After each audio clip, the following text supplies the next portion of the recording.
Noel Nation, welcome into another episode, your weekly Tuesday episode of the Renegade Rundown. As always, to my left on the screen, or on my right on the screen, I guess it would be Jen Noel 2013 at Jen Santee 1890. You can find her on X. Go follow her. She's got all kind of stuff going on there. She's probably the best follow on X. Also joining us today, today's guest is Jesse Coger, owner and operator of PlantTheSpear.com. All three of us, we're Florida State fans. We don't all live in Tallahassee. I'm in Pensacola. Jen is in Memphis, and I believe Jesse's somewhere up there around North Carolina area. Charlotte, yep. So, yeah, all three of us affected a little bit different. We know the viewing area is right there in the track or the swath of that storm, whatever you want to call it. We were just talking about it off air, as Floridians, especially, I kind of like just blow off anything. We have hurricanes, unless it's a Cat 5 and a 30-foot storm surge, nobody really worries about stuff. But that storm was genuinely like a low Cat 1 or even a mid-level Cat 1. So there's some people that lost their lives. So yeah, prayers for everybody out there in Noel Nation, affected by the storm. And we hope people can be lucky and get through it as lucky as we were to get through it, and just be safe out there. But anyways, to get on topic, on to Florida State football, the transfer portal continues ablaze. It's been just an absolute rat race around here at the Renegade Report. We've pretty much been doing an episode every day. We were lucky to have Big Dave Uwe Ungalale on here yesterday, DJU's father. So if you missed that episode, go back and check that out. That was unreal, awesome experience. But we finally have a second to kind of take a deep breath and go through this entire portal class so far and the targets remaining on the board. And we're going to start off with the guy who just committed today, and I'm going to take a shot. I think it's Tomiwa Durojaiye. We're going to go with that. The West Virginia defensive end commits to the climb. This is one of the big ones. He was probably the second guy on my list behind Zion Young. All know the story there with his visit situation, but I still like our chances with him. But this one was big, man. Like, just a complete stud, and I'll let either one of y'all take off with it. What do y'all think of the young man from West Virginia? I'm just glad you didn't ask me to say his name first, because I was like, I hadn't had time to practice yet, so it was going to be terrible. But I think you nailed it. Yeah, man, I'm excited about this one. I think this is a high upside guy that you get multiple years with. Obviously, he was a freshman at West Virginia, so there wasn't a ton of production there. But, I mean, when you look at his film, this is a guy that you feel like with, some time with Storms and Odell that can be a dominant force on the defensive line. Obviously, you need guys. You know what I mean? You lost some of your top end. You also lost some of your depth. You see him bring in Grady Kelly, which I'm sure we'll talk about that in a little bit. Probably more of a replacement for like a Malcolm Ray type of guy. This is someone that you feel like in the future that you can develop into a starter. Yeah, man, I think this is a really good get for Florida State. Well, we know you weren't going to ask me to say the name because Tomiwa Durojaiye. That's what I'm going with. We know my accent will just butcher it to death, and then he might decommit if he hears it. But no, I mean, look, that's exactly what we were looking for. These are the players we were looking for. I hope that this will maybe kind of quell some of the people who are a little worried, because these are the players we needed, right? Of course, let's get us another one, maybe a linebacker. Like, let's. Yeah. I'd like to see that too. But no, this kid, I really like him. I think he's got a ton of upside to him. So I'm happy with it. I'm thrilled with it. Anytime these players commit, like, sign me up. I'm ready for it. Absolutely. Peter I can't even. How am I mess the Greek guy's name? We're going to call it Pete the Greek. Says be safe, family, and he's actually got an interview lined up with Big Dave, and also I think Rob DeLoach is going to be a part of that on X. So after y'all leave here, make sure you go check that out, either live or the recording. That's going to be an awesome thing, and Pete's always got great spaces, so go check that out. But yeah, I agree with you guys, man. I mean, you're talking about a guy, I believe he is 6'4", 280, 290, like Jesse was talking about. He's going to be a redshirt sophomore, and that's going to be a big theme as we go through these names. a whole bunch of guys, and this is what I keep repeating, and what drives me so nuts about the national narrative is, oh, you're getting these mercenaries, these one and done. It's like, nope, 3 years of eligibility. And when you, as we go down the list, it's 3, 4, 2. Extremely rare you ever get that one and done. And this guy's ceiling to me is just through the roof. He was a 4-star as a prospect. He was the number 134 overall on 247. No, that's actually his transfer ranking. So he's a 4-star transfer with a 90 overall. He was a high 3-star as a high school prospect. But when you get to go see these guys, their film at the Power 5 level, it's a completely different thing. And really excited to get him. But looking at this thing, we've talked a lot, but we're going to have to get your opinion. I don't think we've had you on since he went. Since he committed, but DJU, we get our quarterback, and that's kind of how the rest of these guys fell in line. So I figured we'd hit him next. Man, how important is it to get quarterback 1 in there? And how excited are you for DJU? Me and Jen obviously are like through the roof happy. Oh yeah, man, I'm super happy. We talked about on one of the episodes you guys did where you broke 1,000, I think it was, where you asked who I thought we were going to get, and I thought it was DJU. I did a whole video on why I thought he could be the answer for Florida State, and man, I'm just excited because you have a guy, one, who's built for durability. Now, I don't want to make any comments on that because when he gets to Florida State, let's not jinx anything. Right. But, they say the best ability is availability, and he's been available for a lot of the games. He's an excellent deep ball thrower. And when you pair him with one of the receivers that we're going to talk about in a minute, who can take the top off of a defense, that can be a deadly combination. And, we were actually talking about this. We actually just finished recording an episode that hasn't dropped yet. But you have when you talk about bringing back Darian Williamson, and you talk about bringing back Portier, you have 2 big guys, 2 size receivers, guys with size. But you're kind of waiting to have that burner guy, like you saw with Pokey Wilson, who could just outrun a DB. And I think that's what you're going to get in one of those receivers. And having DJ who can hit those guys with that. He's got one of the strongest arms in college football. So I'm excited about him. You also get a run game. He ran the ball over 100 times at Clemson. His last year there, how much the run game opens up this offense. And also, I think the big thing too, man, is just like he comes in with 40 Power 5 starts. He's 30-10 in that time. And, he didn't really have a whole lot of talent around him at Oregon State. Didn't have the most talented receiving core at Clemson. So if you put the right pieces around him and you use him like you're supposed to, this is a guy that can win you games. And I think the one important thing where you had talked about the one and dones, the important thing is to remember about this is you don't think Mike Norvell doesn't want to build out of the high school like Kirby Smart and Saban and all these guys? Of course he does. The problem is you had to get to where you had success on the field. How many of these guys that they finished second in recruiting that are now committed here because they didn't have the success? It's a new era. Right. Like the portal is the bridge of the gap to get you to where you can sign those high school classes. These one and dones or whatever you want to call it, the transfers got them a top 10 class. And so now if you can keep putting that on, guys are going to transfer anyway. You're going to have to take the risk. You have to put the best player on the field, regardless of whether the backups like it or not. So, I love DJU coming in. I think he's definitely someone who raises your win floor and frankly, I think if you put the right pieces around him, I think it puts you in the conversation for contending for an ACC title in the 12-team playoff day one. Day one. I could not agree more. You hit a lot of great points there.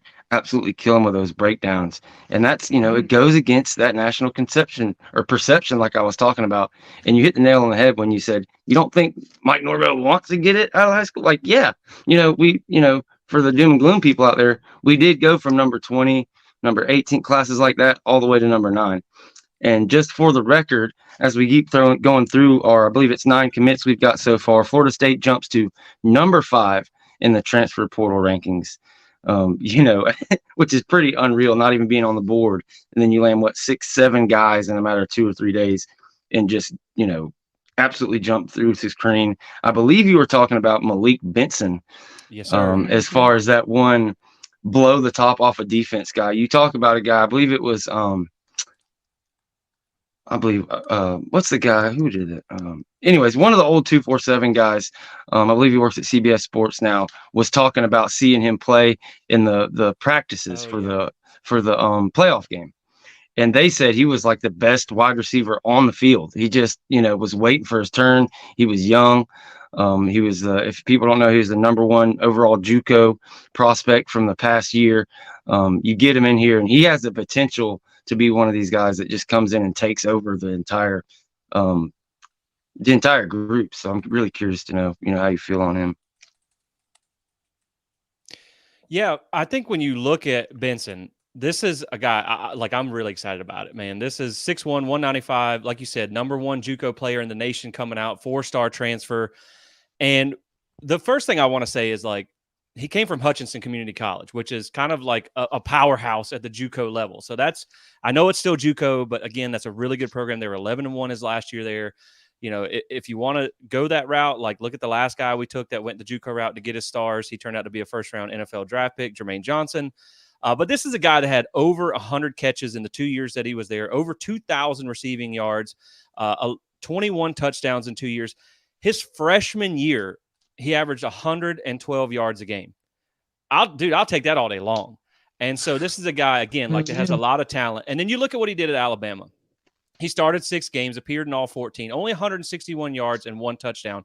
But he only had 21 targets, and I don't think people talk about that enough. He wasn't targeted a lot. He only got targeted more than 2 times in one single game. Now, you have to ask yourself, is that a Benson issue, or is that the quarterback we just saw throw for 116 yards in the playoffs? I think it's more of a quarterback issue. So this is a guy that I'm not necessarily worried about the lack of production there. I think you get that at the JUCO level at least, and you do get a year of that transition. You have to Power 5, especially at Alabama, is not the same as JUCO. So you get now that year of strength and development at the Power 5 level, the competition. And, I think, man, like, at the end of the day with a lot of these transfers, look how good Florida State did taking guys from the Mississippi States of the world, the South Carolinas of the world, and all this stuff. You're now bringing in guys from Alabama, LSU, all Georgia, all these top tier programs. And, like, I know people want to talk about it's their leftovers and this, that, and the other, but, like, dude, if you want to talk about not this year, it ain't. Hell right. No. And it's like, man, if Nick Saban thinks they're good enough to play on Alabama, yeah, man, you can put them in garnet and gold. I'm pretty happy with that. So, yeah, this is a guy I'm super excited about. Elite level speed. When you watch his tape at Hutchinson, it's not always just taking the top off the defense. Sometimes he gets the ball in the flat, finds a lane, and you're not going to catch him. You hit the nail on the head. Milroe was just not a guy who was going to be able to get those guys targets, and people don't realize what an absolute stud he was there. And sorry, was you about to say something, Jen? I'm sorry. Oh, no, I was just about to say, when you just mentioned that he can take it in the flats and nobody can touch him, that's literally like my favorite play. I love it. And I'm just, anybody else just find yourself just screaming at the TV sometimes. It's like, go to the flats, and I know it's not that easy. I'm like, damn it. Like, because it's usually wide open, especially in the ACC play. Like, that's wide open almost every game. I don't. So this kid, like, I love it. Bring it on. I love that you said that. I love that you covered that part. That was something that, yeah. I mean, I'm ready for it. Like, let's see it. And him with DJ, like, come on, this is going to be fun. This could be a fun year. And everybody thinks it's just going to be awful. And this could be a really fun year. Yeah, I think the talent level, I was kind of iffy. People were talking about there's going to be a big drop off, and I was like, you're crazy. If anything, it's just a little bit. We'll get to this a little bit later in the show, but hot take, I think this is going to be by far the best roster we've had. The floor has been dramatically risen, in my opinion. Both of you guys hit on it. It's like everybody was freaking out the first 2 weeks of the portal because now Ole Miss is getting South Carolina's players that are hitting the portal. Everybody's freaking out. What happened to our feeder school? We're just stepping our game up. Now it's Bama and Georgia. That's where we're going to go get our guys, which is pretty freaking unreal. And everybody also in the comments is wanting to talk about targets. Who we think is going to commit next? Who's on the board? Guys, that list is here as well. Y'all, stick with us. We go for about 2 hours. We're getting there. We're going to go over the guys we have committed. And right, a lot of these guys are already assigned, getting ready to get into Tallahassee. So we're going to go through this first, and then we will definitely talk about the targets. Is there a specific guy y'all want to hit next? Either one of y'all? Well, I'll tell you what, man. I'll bring up one that I'm super excited about, staying on the offensive side of things, and that's Jalen Lucas. I think this dude is a diamond in the rough. Like, okay, so you'll first probably say 5'9", 175. The guy's undersized.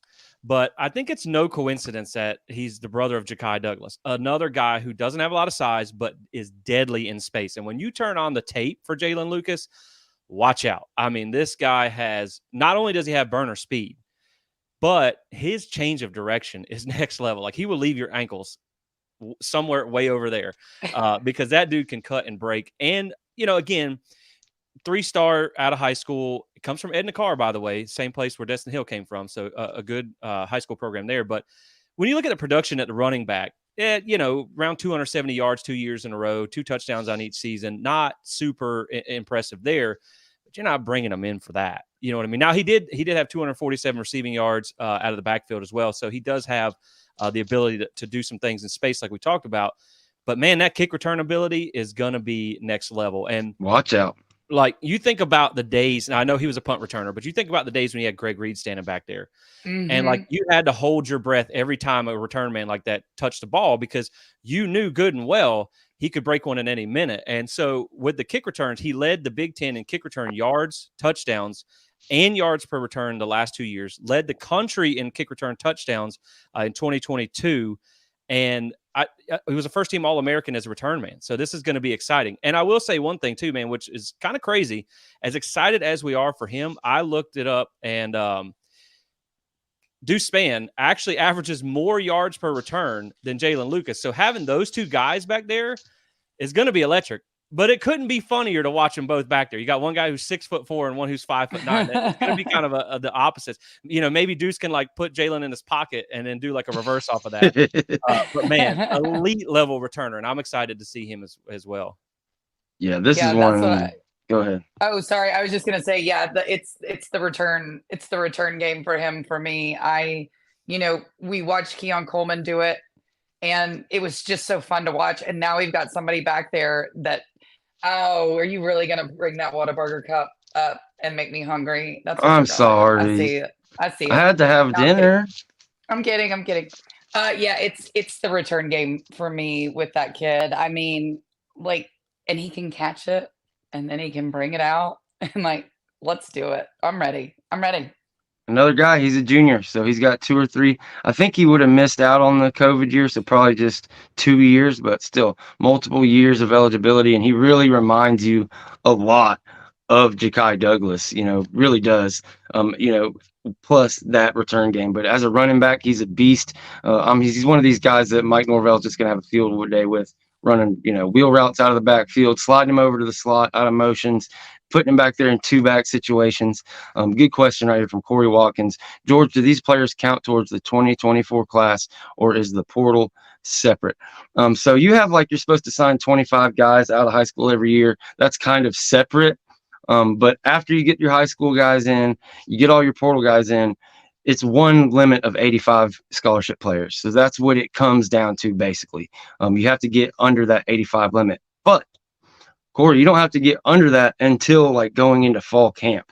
You can carry 95, I believe might be the number. It could be closer, could be 100.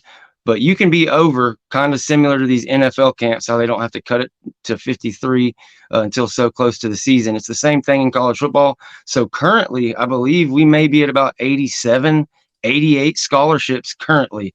So yeah, definitely expect another probably 3 or 4 guys. And you got to think about if you want to bring another 2 or 3 guys in, make that another 5 guys probably that are going to leave the program.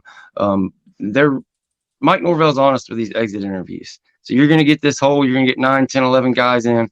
Competition is going to happen. These things will sort themselves out.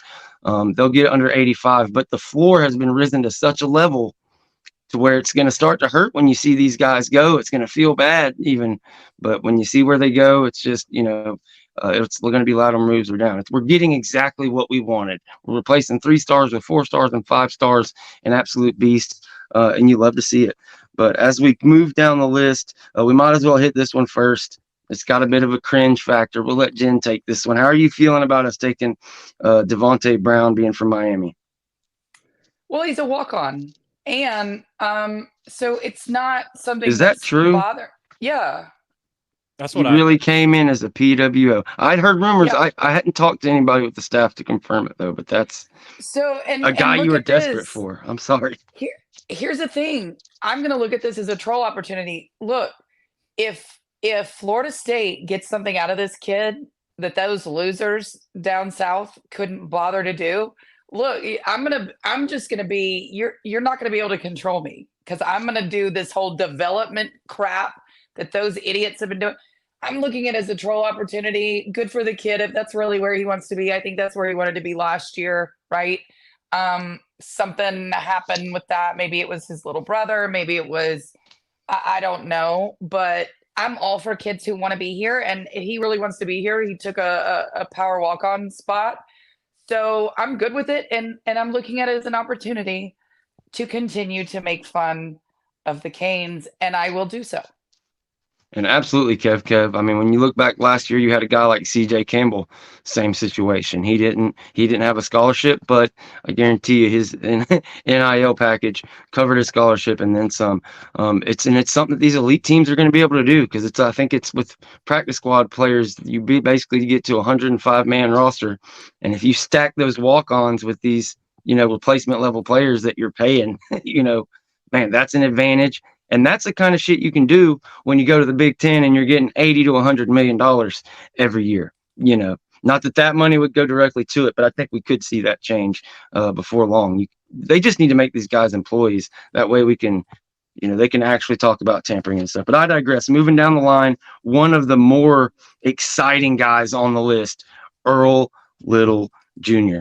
This guy is like, could be Jamie Robinson on steroids. I think he's this guy who just, the way he covers these different routes, concepts and stuff, and the footage that's available from him at Alabama, it makes you sick. Like, it's unreal how he recovers, how he sticks to these guys, how physical he is. He reminds you just the way he carries himself. Like I said, to Jamie Robinson, I think a bunch of people have said that, but I couldn't be more excited about a guy you get, another guy with 3-4 years of eligibility, and you couldn't be more excited at just the upgrade for making across the board. We'll see pretty fierce competition between him and Greedy, and you definitely expect to see one or two of those guys to leave, probably be out of that DB room due to that. Yeah, man, this is one that I'm really excited about. When you just talk about the potential that he has, I mean, first off, 6'1", 185, 4-star out of 2022, top 100 kid. Obviously, he played at American Heritage under Surtain, so that was an easy grab there. But I think this is a guy that's going to walk right into Jerrion Jones' role, and I think he's going to play that nickel position, and I think he's going to be very well. He is built for press man coverage. When you watch that practice film at Alabama, and let's be honest, guys, it's practice film. I get it. It's not game film. It's still Alabama practices. Their practice team is probably better than half the teams in the ACC. And, we're sitting here talking about how excited we are about a guy like Malik Benson. That's who he goes against every day in practice. Yeah. So this is a guy that, again, I'm really excited about. I think it's a very high upside that you get for multiple years. He's already been developed at Alabama for a couple seasons, but you also get to bring him in to work with Surtain too. And, I think one of the things that has to get you excited about Earl Little is, first off, when you look at the comparison that 247 made, the player comparison coming out of high school, it was Tyrann Mathieu, the Honey Badger. And I don't know of anyone who wouldn't want that on their roster. So, again, not a lot of proven stuff there at Alabama during his time there. But I will say, too, that there's a lot of people in the camp that believed Earl Little Jr. should have started last year, and he didn't. So, I will say this, too. It was not a secret that Alabama tried to talk him into staying. And Yep. So if they tried to convince him to stay, that tells me Saban knows. And I believe, if I'm not mistaken, Saban's a DB guy by nature, so a DB coach by nature. So if he thinks he's good enough and he wanted him to stay, then yeah, I'm good with this guy. And I will say one other thing, too, to kind of like what Jen was saying with Devontae Brown, who, by the way, has 31 starts under his belt at UCF. So, he's going to transition to safety. Let's see what he can do, even if he's a depth guy. But, Earl Little Jr. is a Miami legacy. So the fact that you got him, if he can show out and they didn't land a legacy player that ends up being, an NFL draft pick for you, that's going to be a good troll too. Oh, I can't wait for that one either. Oh, they're mad. They're mad. They're not happy with our. Oh, but he portal wasn't, success. he wasn't a take for Miami, I guess, or whatever. He wasn't graded high enough. Like, my ass, dude. Sure, okay, but the Albany quarterback was graded high enough for you to take. They can suck my Poofenburger. Yeah, they got Give a shit. Hufflepuff over there at quarterback, and they're making fun of, oh, So let's talk a little beef. Let's talk a little grade A beef. We bring in a defensive tackle from Colorado State by the name of Grady Kelly. You probably could tell us. I believe he has 2 or 3 years left as well. And is he the next Braden Fisk? What are we looking at? Is he going to be that dude? We're going to see, man. He's a redshirt sophomore, so he's got some years to work with these guys. 3-star coming out, 6'2", 285. So you might think he's a little bit undersized for a defensive tackle. But, man, when you look back, if you're looking for an equivalent, look at Malcolm Ray. Almost identical size. But I think the difference here is, first off, kudos to Malcolm Ray. Like, in the portal, still played in the Orange Bowl. Shout out to that guy.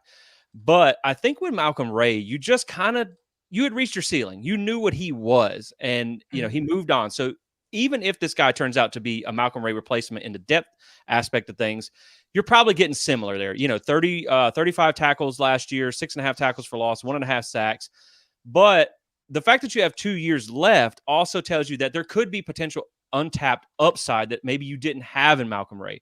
So, he could turn out to be the next Braden Fisk. I mean, you got, a white D lineman from the G5. It's possible. But I hope so, man. I mean, I know Colorado State's not the greatest program, but neither was Western Michigan. So I will say, like, regardless of some of the high school recruiting and whatnot, when it comes to the defensive line, you just have to trust their evaluations and their development. And so if Odell thinks this guy is a take and Odell thinks that he can mold him into something, well, sign me up. I agree. I love that kid. I'm sorry, but I watched Colorado State versus Colorado, and I know Colorado sucks. I'm not living in any sort of dream world thinking that they don't, but it's the way they played. It's the way that kid, like, if you watch him play, he's got that blue collar, he's got that mentality in him, he's got that grit, and I love that. I don't know. He does remind me of Braden Fisk in that way. I'm not saying that's exactly what he's going to be in his first year, but what I'm saying is I just kind of like it. He just seems, kind of like he needed to work on a car, and then he gets there and goes and plays a game and knocks somebody out. I mean, like, that's great to me. I love it. Give me some more of that. Yeah, I had to remember, because I remember some comments and some plays that happened in that Colorado game. And I was like, when I seen Grady Kelly, I had to look back. Yeah, okay. I remember seeing him getting in the middle of that stuff over there. And we'll keep it with the beef, guys. We've talked about everybody. We got 2 guys left. Marvin Jones Jr. You're talking about the stereotypical prototype edge freak. We talk about his father, Marvin Jones Sr. He's an absolute legend at Florida State. Somebody we pray and hope to get on the podcast one day. Would be an absolute honor. Me and Jen got followed by him the other day. I thought it was like the coolest thing that ever happened, or he may have been following Jen forever, but I got a follow from the other day. But Marvin Jones Jr., he's a kid from American Heritage, where Patrick Surtain kind of cut his teeth and made his name before he worked into the college ranks. Dude's just going to be a freak. And somebody said it a minute ago, talking about people want to act like we're getting leftovers, this and that. Look, the first couple classes, that's what we had to do. That's what Mike had to do. He had to go out there and evaluate and get guys that other people did not want, guys that were not completely developed, didn't have a ton of production in college, guys who, were overlooked. That's not the case anymore, guys. Georgia wanted this kid back. You better believe it. But very similar to Jermaine Johnson. And, the story around him was, oh, we only had 5 sacks. Why, if he's so great, why didn't he do it at Georgia? All this stuff. Well, how they use their edge position at Georgia, they run a more old school 3-4 defense. And what that means is they really only have 3 down linemen, and their linebacker has to stand up. It's called an outside linebacker instead of a D-end, how it is in our 4-2-5, and they get caught in between a lot. They have to, cover backs out of the backfield. I'm not the best X's and O's guys. We'll let Jesse take over in a minute, but it's just a different thing. When he gets to Florida State, he's going to be able to get to be put in the position to go out there and be a first-round pick and just wreak havoc. We haven't seen it yet, so this is a bit of projection, but from what we've seen with his tools and the few snaps he's got, similar to how he'll be used at Florida State, it's there in spades. Yeah, man. This is one that I love this pickup. This is another guy, again, that they finished second in the recruiting. And then it paid off when, that was when they didn't have the success on the field. Now they do. So you keep that relationship open and then you land him. And of course, he's a legacy. I actually had Marvin Jones on a podcast last year or earlier this year, and I was so nervous. I was probably shaking like my voice was shaking. I was so nervous, but it was an absolute honor. And we actually talked about what happened if Florida State and Georgia met in the title game. So I know he's got to be happy to have him here at home. But again, this is a guy that I think one thing that you have to take from this commitment too is this is a guy that's been developed 2 years at Georgia. And obviously we won't throw salt on a fresh wound. You see how good Georgia is in the trenches. I mean, this is what they do. They are a trench factory. And so I like the take. I think he wasn't used exactly like they plan on using him here, maybe more of a traditional defensive end. But, I mean, you're still talking about a guy that played 237 snaps at Georgia. He also started in the conference championship game against Alabama. Didn't really play a whole lot early on, so maybe you don't see a whole lot of the numbers there.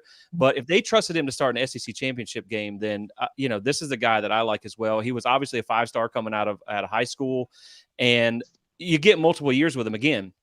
You needed guys on the defensive line, and this is a guy that not only do you get for multiple years, but has the development at the college level. So his body is physically ready to contribute day one.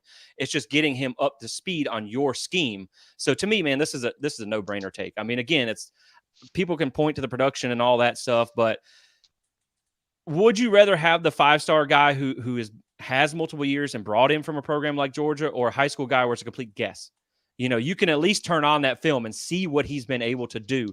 And that's what I like, man. That's the thing why I think I love the way they go about it, because high school people talk about, well, you're taking a lot of unproven transfers.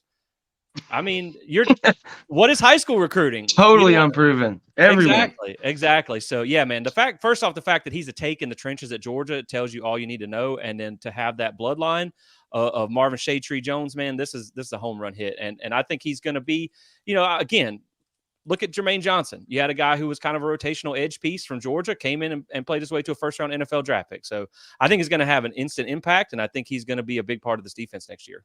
I think he's the freakiest of all three. If you look at Jermaine Johnson, Jared Verse, and Marvin Jones Jr., he hasn't proved it yet. Obviously, those guys have the stats in the book, and they're going to be first round. He's got the highest ceiling of all of them. And go ahead, Jen. Sorry. Oh, nothing. I wasn't. Okay. I was just going to say, I mean, of course, I love Marvin Jones Jr. I'm sorry, I was responding to you on that. Yeah, Marvin Jones Jr. Oh my God. And you had Marvin Jones on your show. I'm so jealous. But like, I love that kid. And why? I mean, we were so upset when we didn't get him. So why, when you get him in the portal, we should be throwing like a parade. Like, come on, guys. This is exactly. I don't know about other outlets, but we damn sure are. It's a huge get. Like, come on. Yeah. We need defensive ends. You wanted those trench. Like, come on, guys. Come on. Let's get excited. Right. Yep. Absolutely, man. And I will say too, when people talk about he didn't have a ton of sacks, Georgia as a team really didn't generate a ton of sacks this year. So, I wouldn't focus too much on that. But like I will say to someone also did point out that he did have an injury early in his career there. So that did stunt a little bit of how much he got on the field. But, again, man, 237 snaps at Georgia, played in started. His only start was in the conference championship game. So, yeah, I mean, I think he's going to be another one of those guys. And here's the thing, man. Again, the same breath that we talk about Odell and the recruiting versus the development. And that's a difficult conversation to have, of course. Same with JP, man. Like, the high school recruiting needs to improve. It is what it is. But the development side is there, and you see what they've done with the defensive ends that they've taken. And this is another one that I feel like you're already starting with really, really good clay to mold. And so you just put some touches on that, man. And this is going to be a guy who I think can come in and dominate. Yeah, at the end of the day, it matters who gets out there on the field. And I know everybody's ready to talk about the targets. So let's get this last one. It's Jaylen Brown, and he's a guy who was at LSU. It was supposed to be either Hakeem or Jaylen. A lot of people were pissed. They wanted Jaylen instead of Hakeem. Look here, a year later, we got them both. One a red shirt freshmen. Actually, I think Hakeem may have got his red shirt as well. So you're looking at 2 redshirt freshmen, maybe 1 at least. But yeah, with 4 years of eligibility, another 6'2", 180-pound freak, just an absolute freak, a guy who can come in here and kill it. But before I give it over to Plant the Spear and Jen to give their takeaways from getting him, I wanted to address one thing. Me and Jen, she said she was answering the phone. Now, we do have memberships available here at the Renegade Report. Okay, the cheapest one you get in for $3.99. We do cash giveaways all the time, and it's usually double what the members can get. But we are really ramping up production. I don't know if you noticed, we've had like a podcast every day for like the past 5 days in a row.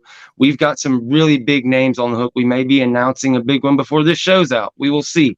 But these shows, like if it's possible, we have a show on a Wednesday or a Monday that are the bonus shows. Like we have some of these shows are going to end up being members only. Just part of it, and it makes it to where you can talk about things that you might not talk on the open airways, where things can get clipped and copied and everything else, and have fun. Or maybe it'll even be a portion, maybe there'll be a 30-minute part of it, or certain behind the scenes looks at recruiting and things like that with insiders. So just beware of that. We really appreciate you guys. We're going to always do Tuesday, Friday, and Sunday to be here with you guys, to have the call-in shows, all that stuff. But there are going to be big perks for the members, and we're going to continue running with that as well. But yeah, Jaylen Brown, 4 years of eligibility. We get him flipped from LSU, and just another beast for DJU to work with. Yeah, man. This is another kid that has the speed to take the top off of defense, and you get him, for multiple years. I think he has like 4 years left. So, 4-star kid, 6'1", 180, top 100 kid coming out of high school, out of Miami area. So you get that again, another Florida tie there. But yeah, I mean, like you said, this was one where you wanted him coming out of high school. You finished second in that recruiting. So, like Jen said with Marvin Jones Jr., like you got to be happy. This is the guy you wanted when you first had him, and now you got both. So, there's not a lot of production at LSU. Obviously, he's a young guy in a receiver room that had a lot of talent. I mean, Malik Neighbors, you're not going to beat him out as a freshman. But at the same time, you still have that development from 1 year. There's a lot of really good high school programs. I mean, hell, some of the schools in Texas have better facilities than Wake Forest does. But at the same time, like high school can probably. Right. Like you're at a Power 5 strength and conditioning, nutrition program, coaching. So like you come in with all that stuff to get your body physically ready. This is a guy that can come in and contribute, and then you get him for multiple years. So, I know people worry about you bringing in some of these guys and pushing some guys out, but again, it's survival of the fittest. You know what I mean? Like you put the best guy on the field, and if you want to leave, you want to leave. Like everybody was upset about Tate leaving. Then you get DJU, and all of a sudden you feel a lot better. And now he's at Southern Miss. So again, like you just got to put the best guy on the field. And you, like you mentioned earlier, George, this is the roster churn that every program who's climbing has to go through. You have to bring in the better guys, and sometimes that means guys are going to leave. But again, you just got a receiver from Alabama and LSU. I mean, you got to love it. Without a doubt. And look, I loved Jaylen Brown, when he was a high school recruit. I think we kind of knew at the time he was going to go to LSU. I think we knew that was kind of an uphill battle there. I think his mom lives in Mississippi. He wanted to be closer to his mom. But it just didn't work out. And guess what? Coming in second, works out again. So I'm happy with this.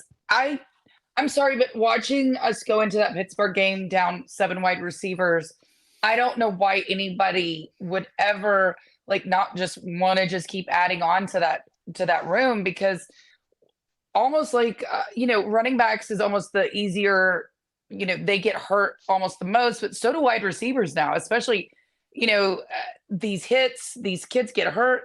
You want to add on this talent. And look, if you get a Jaylen Brown, you take him. You take him. Facts. I'm just saying, I'm just happy with it. I'd take more, but I don't know that we have the space, but I'm just saying, bring me all of them. I'll take all those types of players. If you have any more, come on, I'll take them. I will say too quick to her point. I think you look at what happened to you. Obviously, quarterback's a whole different story, but you look at where an injury tinfoil hat aside, cost you a playoff spot. So now you have to build the most depth that you can. I mean, at every position. I know right now it's good that we're getting some commitments in the trenches. We'd be one hell of a 7-on-7 team, if we ever had to play in that route. But I think that, again, this is one where you got to stack talent at positions because, what if it's your best receiver that goes down? You don't want to give them any kind of excuse. So the more talent you can stack, stack it. I don't see any reason not to. Yeah, absolutely. I mean, that's how I feel about it. Just if they want to be here, and you have the room, bring them on, because you kind of saw when all these kids, they played through injury all year, some of them, and you lost a bunch, like we said before the Pittsburgh game, and you could see where that became kind of an issue. It didn't at the end of the game, obviously, but if you can get these elite, blue chip ratio players, you kind of take them. I'm sorry. Absolutely. And this Mike Norvell offense, we talked about it. Well, we didn't have a podcast back then, but it's been talked about by the people that know what they're talking about. We talked about it on this show. His offense in particular requires a lot of receivers. He's going to carry more receivers than most people just by nature of how many deep routes they run, how many 3 and 4 wide receivers, and even empty backfield sets they run. These guys are going deep. And they use them in the backfield. They use them like they used Jachai Douglas, like they're going to use Jalen Lucas as a running back and a wide receiver, all that stuff. So, yeah, this particular offense, these guys are going to be out there blocking their ass off or running deep, either or. So the more you get in here, the better. And we want to thank Vontae Scott. Thank you so much for becoming a member. There's a bit of confusion in the chat about how you become a member. So there's a little tab right there by the name of the channel. It's the same place where you hit subscribe, subscribe to the channel. Once you hit subscribe, it turns into join. Some people with different versions of iOS or Android don't have it like that. And if you have that issue, I believe you can get on the desktop browser and it's really easy to find right there. So we appreciate you, Vontae Scott. And also, bam, a $10 super chat from our guy, Henry. Hey guys, I really enjoyed the show. The interview with DJ's dad was awesome. I also appreciate that you keep the cussing at a minimum. Well, we really try. Sometimes we're not always, innocent of that. But when we have guests on, we're not sure how everybody is. So we try to be extremely respectful of somebody like Big Dave. That's just kind of how it is when you have an elder on and you have a lot of respect for him. So we really appreciate the fact that you enjoyed the show. And now we get into what everybody's been wanting to talk about. The targets. And they want to talk about linebackers. It's the elephant in the room. We're all about positivity around here, but I've had plenty of criticism towards Randy. I was a bit surprised that they didn't do any changes there. But the question remains at linebacker. Who are they after? Who's going to come in? Now, I know they're after a guy named Nikai Hill-Green. There's not much besides him. Stephon Thompson, I believe, is a guy from West Virginia. Who do you think they pick up at linebacker? There's another guy, Blackshear, I believe, that just hit from Alabama. Some people are saying that we're involved with him. Some people not. So who are they going to bring in? Are these what are we going to do at linebacker? How are we going to possibly do it? Oh man, somebody go wake Randy up real quick. So pull the fire alarm. No, I think there's a couple of guys that I like, and it would be nice to see them land somebody. I think he's still available. I've heard there's some interest between the Scooby Williams kid from Florida, but the Hill Green one, the one that you touched on, is a guy that I would love to land.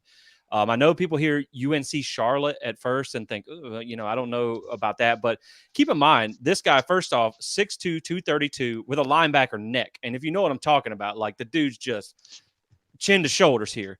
So he's built like a linebacker. But this is a guy that comes in. Originally, he committed to Michigan. And he was a 3-star in the composite, 4-star in 247. Their rankings, class of 2020, but he started 6 games for Michigan in 2021.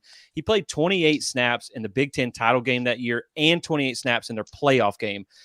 I mean, if they're trusting him as like a redshirt freshman to come in and play in the Big Ten title game and the playoffs, then like, man, that's a pretty good take there. I mean, you look at the defense; they had the number 1 defense in the country this year.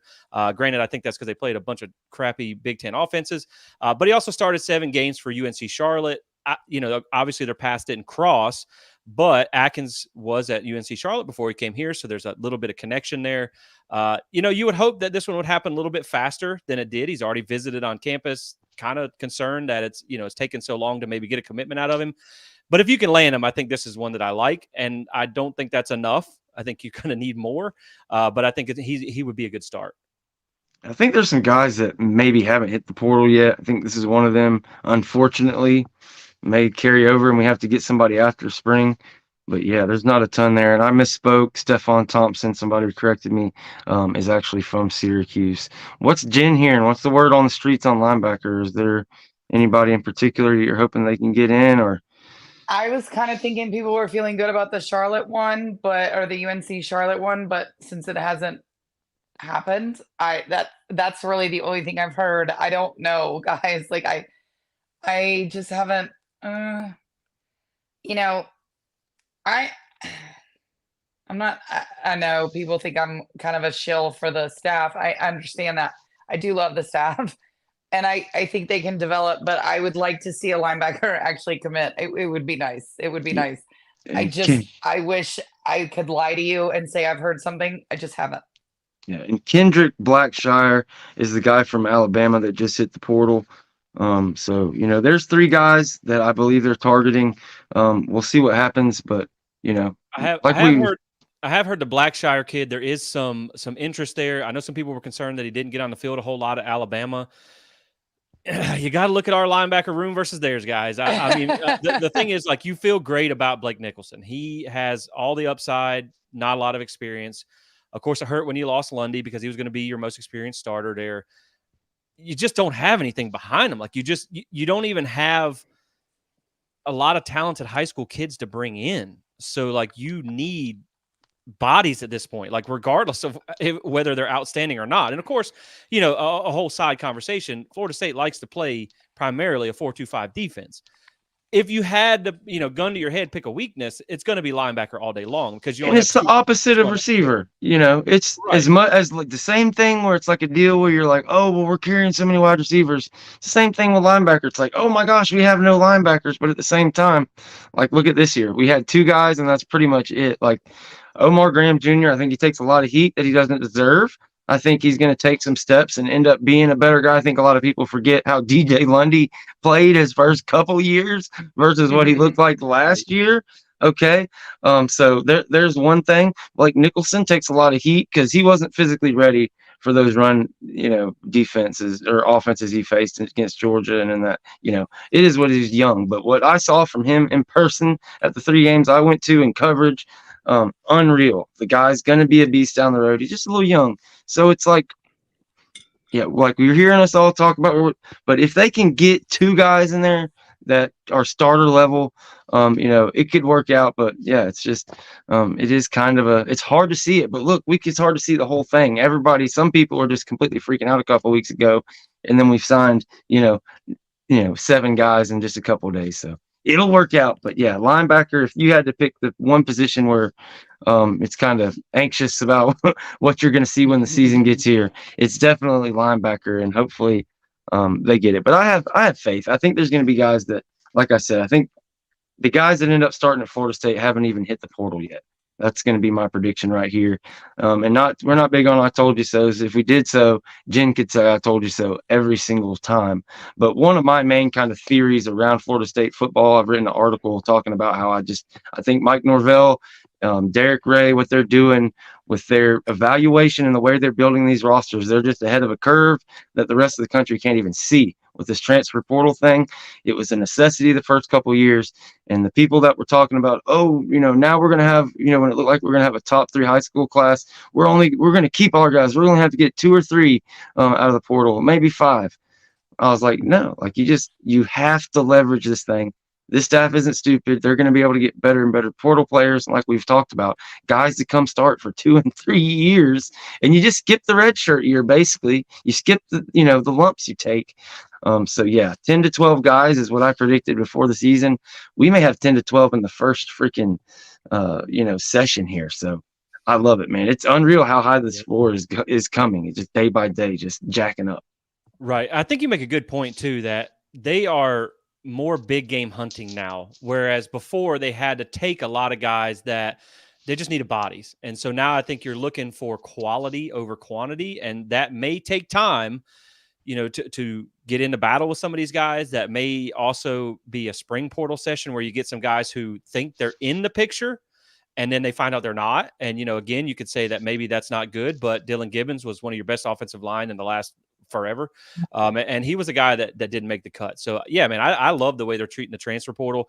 I will also say too, that like some people have to realize there's some bigger fish that may be swimming in the pond nowadays with you. When you talk about the Alabamas and the Georgias, before it was one where, like, say Alabama, you look at when they took Jahmyr Gibbs from Georgia Tech, they needed a running back. They went out and plucked the best player off of Georgia Tech's team. And that's just what they did, what they needed to do. But now you look at Georgia, they got 17 players in the portal.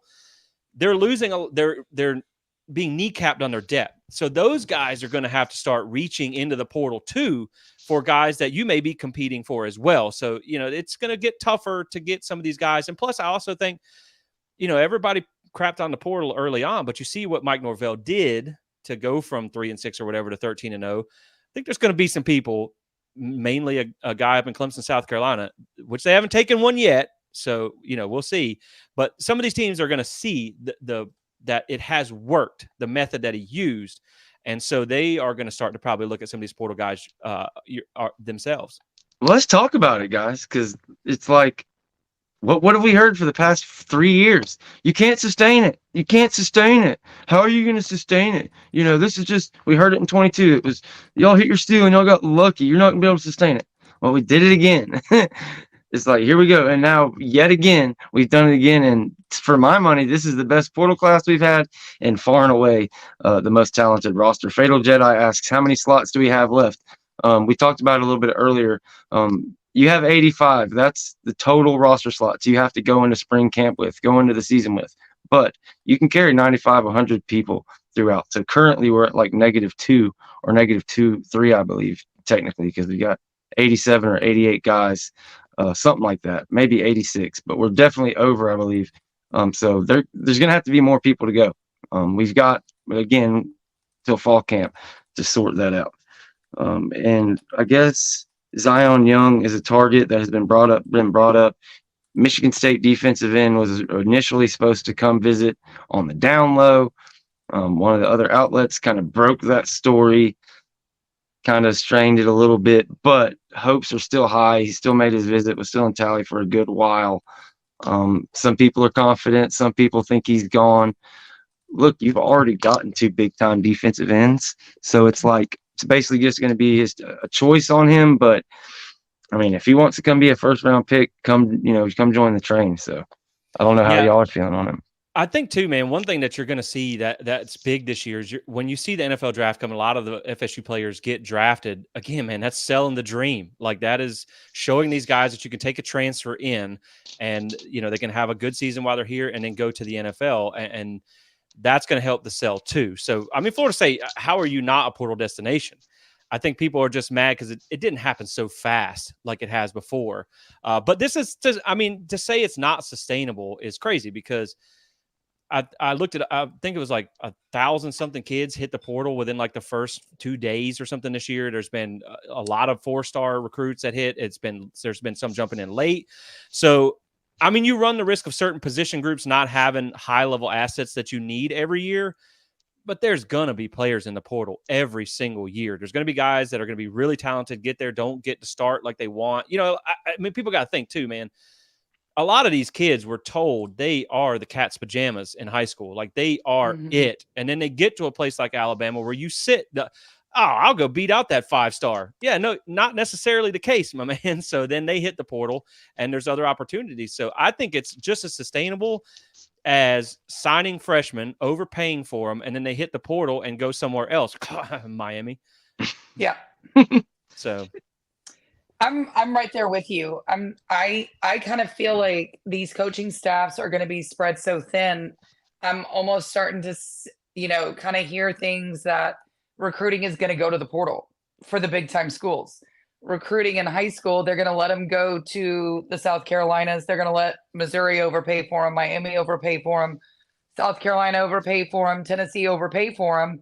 And then in a year, after they've shown something on the field, they'll come in and say, hey, come on in. And they don't have to sit there and recruit high school divas anymore. They don't. I mean, because it's really taking up so much time, so much money. And then they either they don't typically play their first year, right? And then another team comes in and takes them after you've spent all this time. It's honestly, the bigger schools and the coaching staffs are looking at this going, I'm kind of wasting time. I'm wasting money. And I kind of feel like that's where it's going to go, because now they can just pick and choose out of the portal kids who have shown something on the field, and you're not paying for an unknown product anymore that can just be taken in a year. I mean, it makes sense to me from a money standard.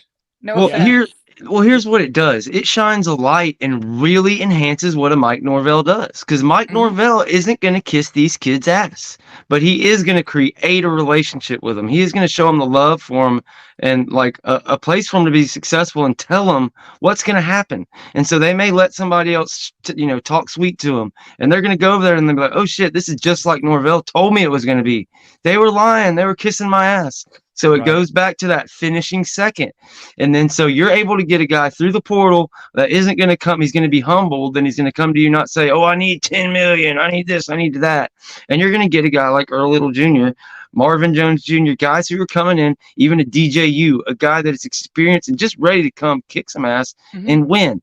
I've got behind on these super chats. Jeff Hill with a $5 super chat saying, "If Mike can score 70, please do. I want to try and beat the heck out of every team we play against." I could not agree more. This year, it's like it's the absolute Darth Vader death tour from Florida State. I'm with it.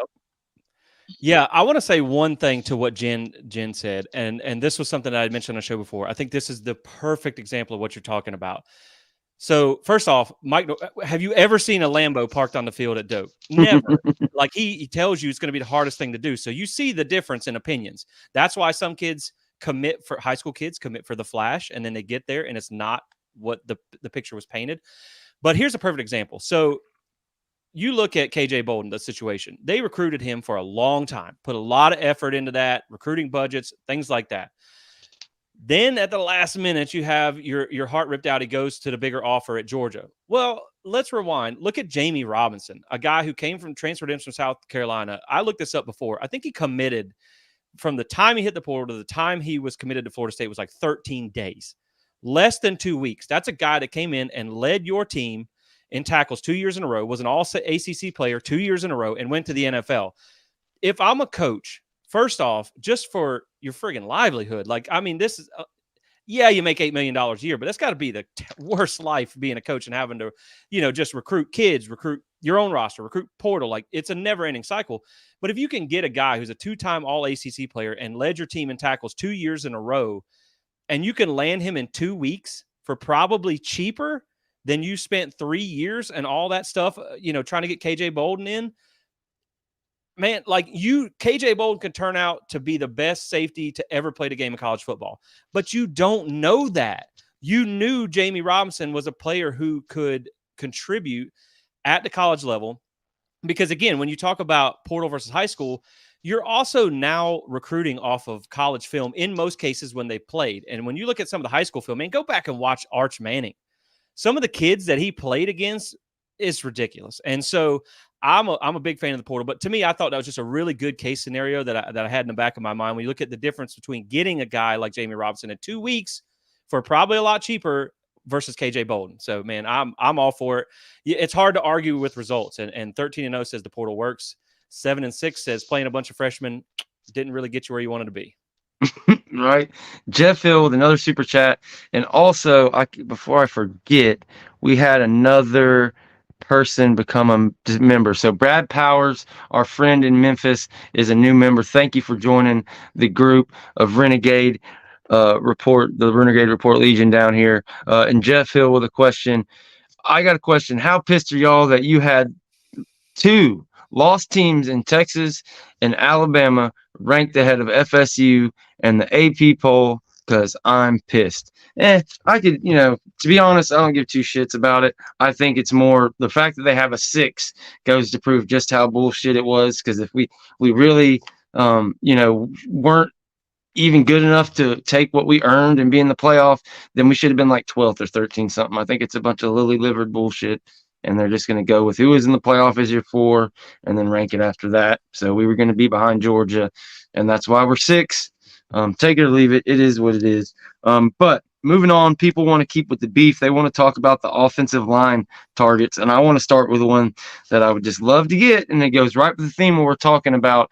My guy Matt Champion over at renegadereport.substack.com. If you're not already a member over there, go subscribe over there. You'll get all of our articles that he and I write. You'll get audio only downloadable versions of the podcast. He has a written article over there about, why finishing second place matters. And that's what we're talking about right here with Richie Leonard, another guy, offensive lineman that Alex Atkins recruited for the better part of a couple years, came down between, UF and FSU, really, really wanted him. UF people have really loved him. He's developed pretty well. He's been one of the better development stories they've had over there. So for him to hit the portal, man, if we could get in here, I would just love that. And Jen, if you want to talk about that, kind of the being able to steal from then, go ahead. Oh, we can't hear you, Jen. Can't hear you. Yep. Okay. Well, but I guess go ahead and take off on Richie Leonard. I'll share a few thoughts on Richie, man. I think this is the guy that I would like to have in 3 years at Florida. He's played 1,250 snaps. I mean, he started pretty much every game for Florida. And when you look at this guy, at Richie Leonard, he only allowed 2 sacks all year. Only allowed 16 pressures. That's a pretty decent amount. But again, I mean, they play in the SEC. So this is a kid that he's got a lot of experience. And I think right now, I mean, really, when you look at the offensive line targets, you also have to remember that the Battle's End pretty much just signed the entire offensive line to come back for another year. So you may not be selling a starting spot. You may not, unless it's a high-end guy who can beat them out for that position. But I think this is a guy who can be kind of like that Keandre Jones type of guy that comes in with a lot of SEC experience, can be a plug-and-play starter if you need him to, can be a quality depth piece as well. I know there's another depth piece out of Furman that they're looking at as well. But yeah, man, I think Richie Leonard, for sure, if you can get him, because again, man, this offensive line was so beat up this year, and their health was such a big issue that, I mean, just look at the Georgia game. I know, again, throw the score out the window, but you had your starting offensive line in that game. By the way, the only starting group who was present in that game, and they had a month to get healthy. They only gave up 2 sacks in that game. They gave up less pressures against Georgia than they did Louisville. So, hey, imagine that. Starters matter. But yeah, man, I think if you can take a guy that gives you that 6th or even 7th or 8th guy, and maybe he turns out to be a starter for you. I think you want as many, like you said, as much beef as you can get. Hey, bring it on, my man. Did you make it back? Yes, you're back with us. Can you hear me? Yeah, we can. Yep. So yeah, Richie Leonard, give him to me from the Gators. I would love that. All of it, all day. I'll take it. I don't know how he projects as like Jesse was saying, is he going to be a starter? I don't know. But I mean, in a rotation, absolutely. But I do think he could be a starter. I think that kid is really good. So, I mean, if you can get him, especially from Florida, again, I look at it just from, I get to make fun of people point of view, and that's like what would make my day. But I also like to win games, and this kid can win you games, and I'm here for it. Like that is what we want. We want to win games. And I Do we know why he's transferring? Is it just playing time, or is there something else? Because nobody wants Florida's to play at Florida. it's just That's falling okay. apart. I'm just kidding. I mean, they was don't, just but wondering. No, it's bad over there, man. yeah. It's bad. And Napier, I mean, for all intents and purposes, if with that He's a schedule they lame got, Lame duck. they're probably getting It's a fired. lame And duck. yeah, so Okay, Jesse. Well, real quick before we do that, because you said Napier, who do you have in the hot seat bowl winning? I just need to know real quick. I think it's got to be Napier. And the only reason I say that is because I agree. I think Miami put they put everything they got and then some into getting Cristobal here. And so I think it's more like Florida has the resources, and they're not. I can't say Florida's used to winning things, but Miami's hasn't won anything in so long they don't even remember what winning is like. Especially big games. Especially big games. Exactly. So like Florida, I think is one where if they have another bad year, had he not have got Lagway, I don't know that he's there this year. But I think, yeah, man, I think they put so much into getting Cristobal down there. Now, is he the answer down there? No, I don't think so. I don't think so. But I think they're going to have to rock with him for a while longer. Yep. Yeah. They're stuck with him for a while. And what was that? Go ahead. Oh, I was just going to say, so I 100% agree. I'm going to pick Florida in that game all day because of the quarterback situation at Miami and some other things and coaching. I mean, I don't think Billy is as bad of a coach, especially in-game coach, as Mario is. And I think some of the guys he's brought in are a little interesting to me. It could be a plug for, a flood, basically putting duct tape at the bottom of a boat, because with that schedule, I think he's lame duck. The one thing I do worry with, not worry, I don't care about Florida, but what I'm saying is I think with that schedule, I don't know that Billy can make it through the year. I don't think he survives, but I also don't think that even if he had lost DJ Lagway, I think they would have kept him, because I don't think they would have hired a new coach to go through that schedule. That would just be brutal. And I don't know what good coach would take the job with that schedule, with the players. So I think that's something we're looking at. But I do think that Lagway, if Billy gets fired, I don't know that he stays at Florida. I think that's also something we should keep in mind there. But I also project Lane Kiffin being the next head coach at the University of Florida, 100%. I don't think they want to bring somebody in to wear that type of schedule the first year and win 4 or 5 games, and then you're off to a bad start. I agree 100%. And honestly, I thought Cristobal was an overhyped coach when they brought him in. I actually thought Napier was a good coach. Like the stops that he's made, Clemson and Alabama, what he did at Louisiana, I think he's a good coach.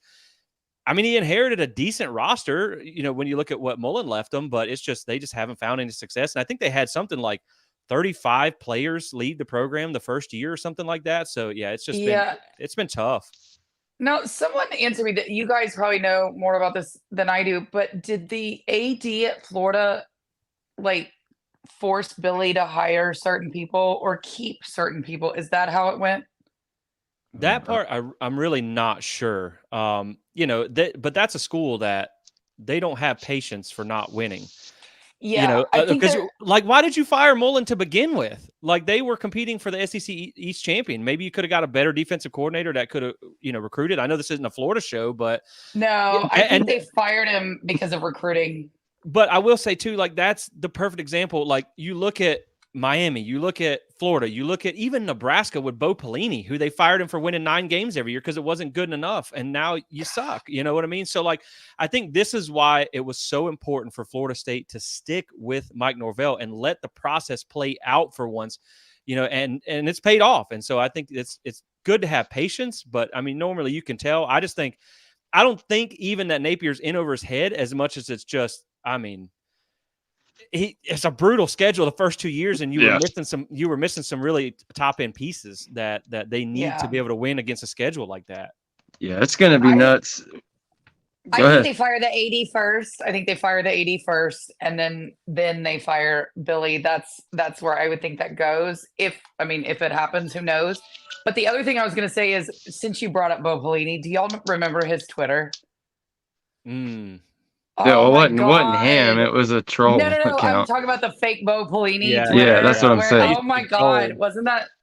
wasn't that the best? Like, I kind of miss Bo Pelini. That guy was funny. He was Yeah, I don't know funny. what happened there. I think he got canceled. But guys, we're about to open the lines, get into all that stuff, and that's what we're gonna do. Talk all this stuff the rest of the show. But I want to talk about the last kind of target. Everybody knows that Panay Boone guy committed somewhere else. Roydell Williams is a running back out of Alabama. But what do you think? Do you think they bring a running back or no? Before we get into open the lines and get back to talking about making fun of Miami and Florida and all that stuff. I'm going to say no on the running back. I mean, if let's just say hypothetical, if the kid from Ole Miss, Junkins, falls in your lap, Yeah, I mean, you take him because you're not stupid, obviously. I feel the But same. I think with just the pieces that you have, the only thing I feel like you're really missing is kind of a power back. But man, give me Cam Davis all day long. Yeah. I mean, honestly, you need some refinement in the techniques. Like a lot of people don't realize he played quarterback in high school, so he needs some refinement in the areas of the intricacies of playing running back, how to block, how to do certain things. But I mean, this kid is a freaking bowling ball. So I think you're good with what you got. Sam Singleton didn't play a lot last year, but when you saw him play, that kid's got some wheels. And then obviously you have Keziah Holmes, who's a guy that I'm really excited about. Obviously you can't really judge him off what happened in the Orange Bowl. Then you got Toa Philly. I think the young guys are good enough to roll with at running back unless somebody falls in your lap. The only other guy I will say, they're still waiting on the decision from the Pearson Toomey guy from Furman, the offensive lineman. That's a guy that's probably obviously a depth guy more than likely, but you never know, man. Bless Harris was a solid contributor for you, and he came from Lamar. 33 starts at freshman, 6'3", 295. He's got size. At the end of the day, man, that guy's got a neck beard. Yeah, him and TJ Ferguson too. Yeah, yeah, man. And then there's also the kid. I don't know if that's who you mentioned, the Oregon State defensive end. Sionoloheya Toko. Yes, I'm glad you're all over the pronunciations because I'm trying not to. That would be another guy that I would love to get. Like if you could get him, man, I think the defensive line is going to be reloaded. Yeah, mixed bag. Some people think he may push it to the next thing. I know Chris was saying that he's thinking we get him this period. I would love it, but it's like at this point with so many defensive ends, we've already got MJJ. Just getting. I'm not even going to try it right now. Tomiwa Durojaiye. Damn, I'm getting good at that. But yeah, and one thing I forgot, I'm about to throw the phone number up there so you guys can get your questions in. And I'm sure if I know my guy Jesse, he's probably got the list in front of him, but I've got the list in front of me too. I'm going to open up the phone lines and we're going to go over the list of the Battle's End year 2. This is something that sets this program apart. We're sitting here talking about all these starter level guys who are either been starting for 2 or 3 years, or guys at Alabama like Malik Benson who were in the plans to be maybe the top receiver the next year. Those guys are leaving to come to Florida State. That is something that does not happen. It just does not happen at Florida State. And the list is pretty impressive when you go down it. But, start off with a guy like Robert Scott. I was a bit surprised we got him back.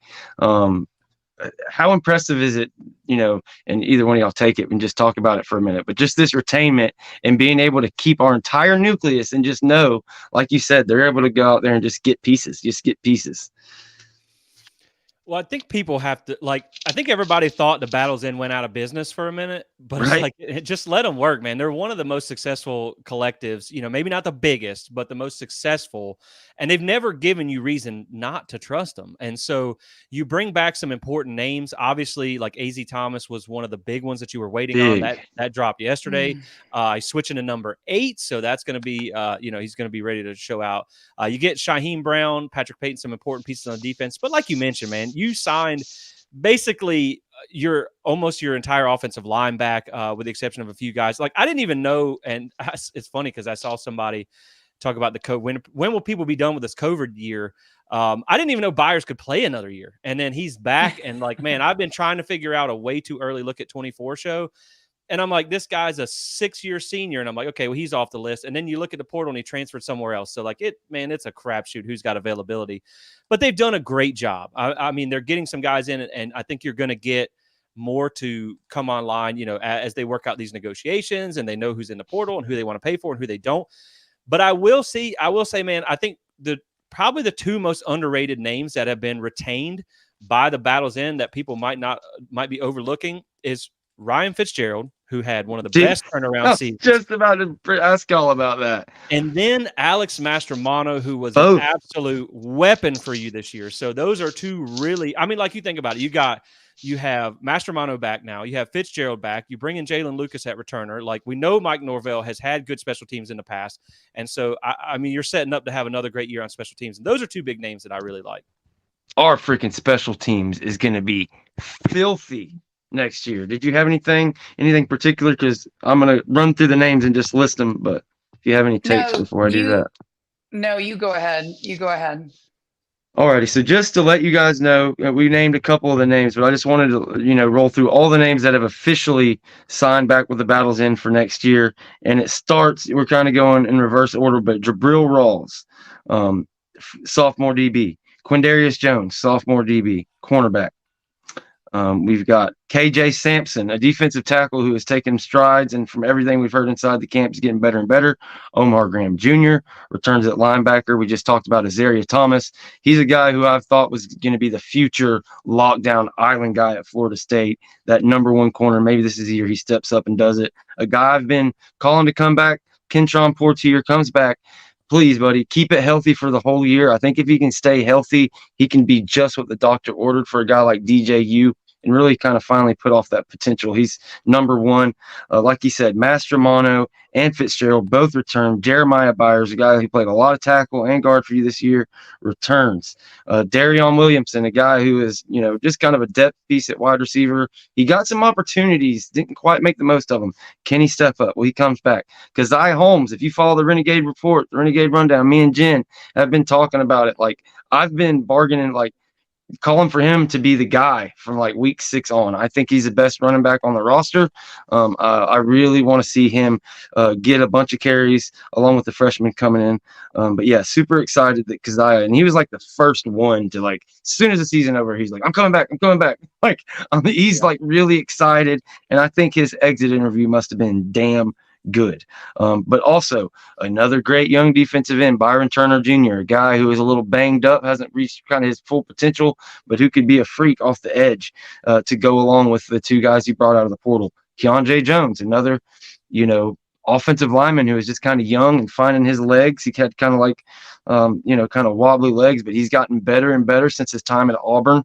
And you really saw, especially in the run game, and when he got in there, he was an absolute road grader. We talked about it, Robert Scott. I'm not going to speak on the injuries. I'm not sure how public it is yet, but just know he was hurting really bad for the rest of the season. And the fact that he's going to be able to get his treatment and get back healthy, pay attention, because Robert Scott, he's gonna go make himself some money in this year. He's a guy who has just sacrificed and was forced on the field as a true freshman at Florida State and has really grown. Morty Smith, a guy at center who I've doubted even a little bit. I asked him at the spring game. I was like, you gonna be able to hold off Quayshawn Sapp? They bring Casey Roddick. A lot of people are talking about, what's the deal? He looked at me like I had 3 heads. He was like, dude, that's my spot. That's my fucking spot, man. And is what it is. So shout out, Mo. You were absolutely right. Okay. Pat Payton. Bam. He's coming back. Darius Washington, a guy from right here in Pensacola, that I've been a big fan of. He is a dude who's just made strides and strides and strides. This year he played any position they needed, but was the highest rated tackle on Pro Football Focus, I believe. Just an absolute beast and just one of the more underrated linemen on this team. I think he could end up making himself money. Here's some buzz about a 3rd or 4th draft round pick when it comes to Darius Washington. And I believe that's it. That's the main list. No, we got a couple more. Destin Hill is also, he's going to be rocking number 7. He's coming back for another year. He already mentioned Shaheem Brown. Lawrence Toafili also signed in. As Jen and me have talked about, we think he may be that starter as well. It's going to be between him and Keziah. I personally feel like Keziah is going to be kind of 1A with Toafili playing that 1B role like he's played the past years. But I think Jen is kind of thinking it might be the opposite, and she may very well be right. If you look at experience and trust level and stuff, Toafili does have that edge on Keziah, without a doubt. And let's see if there's any more that are. I think those are the ones that are locked in for now. Go ahead. I think the NIL deals kind of tells you that maybe Toafili was going to be the number one, but I do. I think this year, I think you're going to see a lot more of that two-back formation. Do you have some insight into that you can share? No, I don't. But I think you could, because they both signed where the battle's in. Yeah, I think with. Well, okay, look how quickly Toafili signed. That's right. What I'm saying. That's where I'm going with that. I think he was. I'm not saying priority number one, but I think that was a huge deal. And maybe that was before he had his surgery before the Orange Bowl game, because I do think they were maybe gonna use him a little bit more in that Wildcat in that Orange Bowl game, and then that didn't work out. But I honestly, I think you're going to be looking at a Toafili Keziah Holmes situation there. Yeah, I'm a fan of Keziah Holmes. I mean, he was a top five, right? Like he was a top 5 all-purpose back coming out in 2020. Like the kid he's a special player. He was scout team player of the year at Penn State.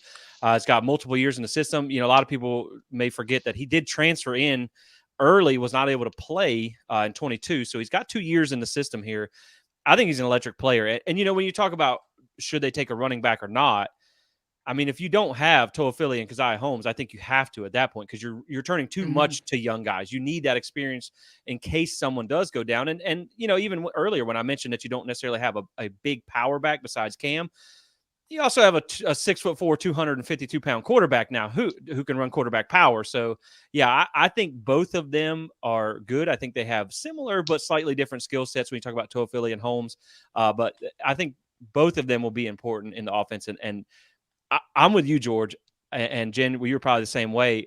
I've been kind of clamoring for Keziah Holmes to get more carries for a long time. And I was really excited to see him get a bigger opportunity in the Orange Bowl. Obviously, that wasn't the greatest setting to do it. But, yeah, I mean, he was someone that I've been excited about. Absolutely, without a doubt. SS Gang says, is there any chance that we will run the Wildcat with the speed and power we have in the backfield? And I've been running my mouth, so either one of y'all can take this first.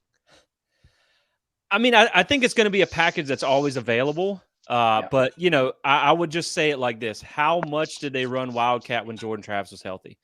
And so the fact that they didn't do it very often, I don't see that being the case because, I mean, you brought DJU in to use him, and he is a mobile guy who can run the ball. So I think that kind of replaces that. Like, maybe if you had Brock Glenn back there, who is very mobile, I think then maybe, yeah, you could. But I wouldn't rule it out. I mean, Toafili had success with it. He's a guy that has the speed to run it. And again, like when you look at the it's just a numbers game. I mean, when you run that Wildcat, you have to count for that 11th guy. So I think it's going to be obviously in the playbook. I just wouldn't expect to see a lot of it because, like I said, you didn't see a whole lot when Jordan was healthy, and you have another running quarterback. So it's a weapon in the arsenal. I just don't know how much it'll be used. I agree. I don't know that you're going to need to this year. I think you're going to have to see who you're playing. If somebody gets hurt, I don't see it really happening this coming year using it that much. It might be something you practice with, like against the Wakes or Duke, maybe Miami a couple times. That's really more of a practice play. So I think for this team coming in this year, as long as everybody stays healthy, and yes, I threw Miami in there just as a troll, guys, for that one special person in the chat. We love to practice plays against those losers. It's really easy to do. Especially since we'll be playing in Doak South, it'll be really nice, get in some just kind of some trick plays to get ready for the bigger games that we're going to be going on to play that they won't. Yeah, that's where I could see it. You're not going to want to pull DJ off the field like Jim was saying. No. Like, there will be some situations, maybe some trick, fourth down, this or that, here or there. Maybe if you just want to give DJU a breather, maybe he's a little banged up or something. But outside of that, yeah, they will definitely have some wrinkles in there. They always do. It's going to be, I saw somebody say kind of like break the glass for emergency there on that. But guys, I'm going to remind you again, the phone number is scrolling across the bottom of the screen. Call in. You can either get a takeoff. You got a take you want to get across. If you got a question for me or Jen, give us a call, man. It's a lot of fun. We've got 327 people in here currently live. We accept memberships, guys. We're going to have some big members only shows coming up soon. And when I'm talking about big, I'm talking about major former Florida State players, shows you are not going to miss. We're always going to do our Tuesday, Friday, and Sunday shows. Those are always going to be free. They're always going to be right here. But who knows? You may have a big show on a Wednesday that's kind of behind the scene details and stuff we don't want to necessarily have for the whole group. So if you want to become a member, it's right there where you click to subscribe, click the member tab, and you can get started for as low as $3.99, and we really appreciate it.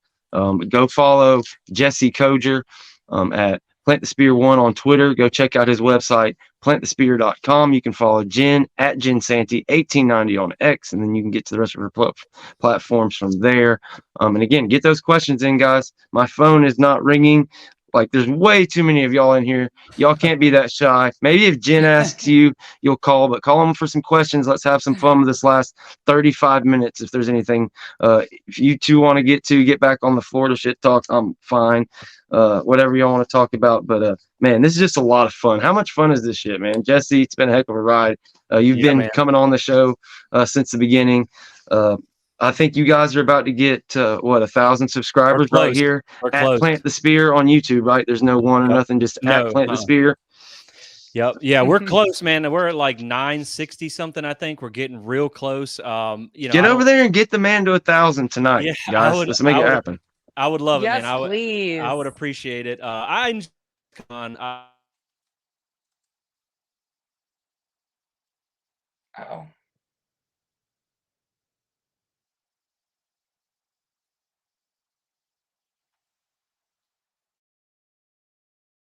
Sorry. Looks like Jesse may have froze there, but you're live with the Renegade Rundown. If you had a question for me. Yeah, this is Nick. Really stoked with the portal haul so far. I was just curious, you guys think we're really going to attack this new playoff format? I think we are looking like we're really rebuilding in the portal again, in a good way. So I think we really can with DJ. But it's kind of like, how many losses do you think they'll let an ACC team get in versus, because ACC championship is a free ticket, but I'm kind of curious what your thoughts are versus, a 3-loss SEC team getting in over any ACC or Big 12 team. Absolutely. I sure appreciate it. And guys, you have to understand, if you're calling in while somebody's live, I'm not going to be able to answer it. So as soon as you hear them lock up, call again or keep it ringing while they're on the phone, and we will end it and you can get on the line. So everybody just kind of calls at once and they don't call again. But get your calls in. We'll get you answered. And he wants to know, is it going to be, just the champions? You're going to get the 5 champions and then nothing but a bunch of Big Ten and SEC teams? Or do you think a 1 or 2 loss deserving ACC team will get in there? I don't like our chances, and y'all can talk about it, but that's why we're getting the fuck out of this thing and going to the Big Ten. Because, yeah, you're absolutely right, man. We agree with you. You're going to get the ACC champion, and then you're going to get a 1 loss having to argue with some damn 3-loss Ole Miss who lost to Alabama and Georgia, and LSU. But since they're in the SEC, those were 3 quality losses. So, yeah, I'm right there with you. I definitely believe it. I mean, I would just say go look at the top 12 right now. Go look at the top 12, and you let me know. You let me know, because I'm telling you that's exactly what it's going to be. The ACC champion who better win every single game they play, or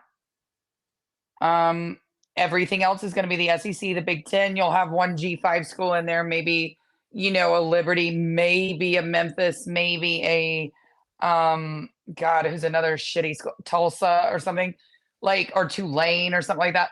You'll get one of those. You're not going to get multiple. You're going to get one of those. You'll get an ACC school. You're not going to get multiple ACC schools. Nope. The rest will be the Big Ten and the SEC. So all these idiots, oh, the 12-team playoff will fix it. No, it won't. No, it won't.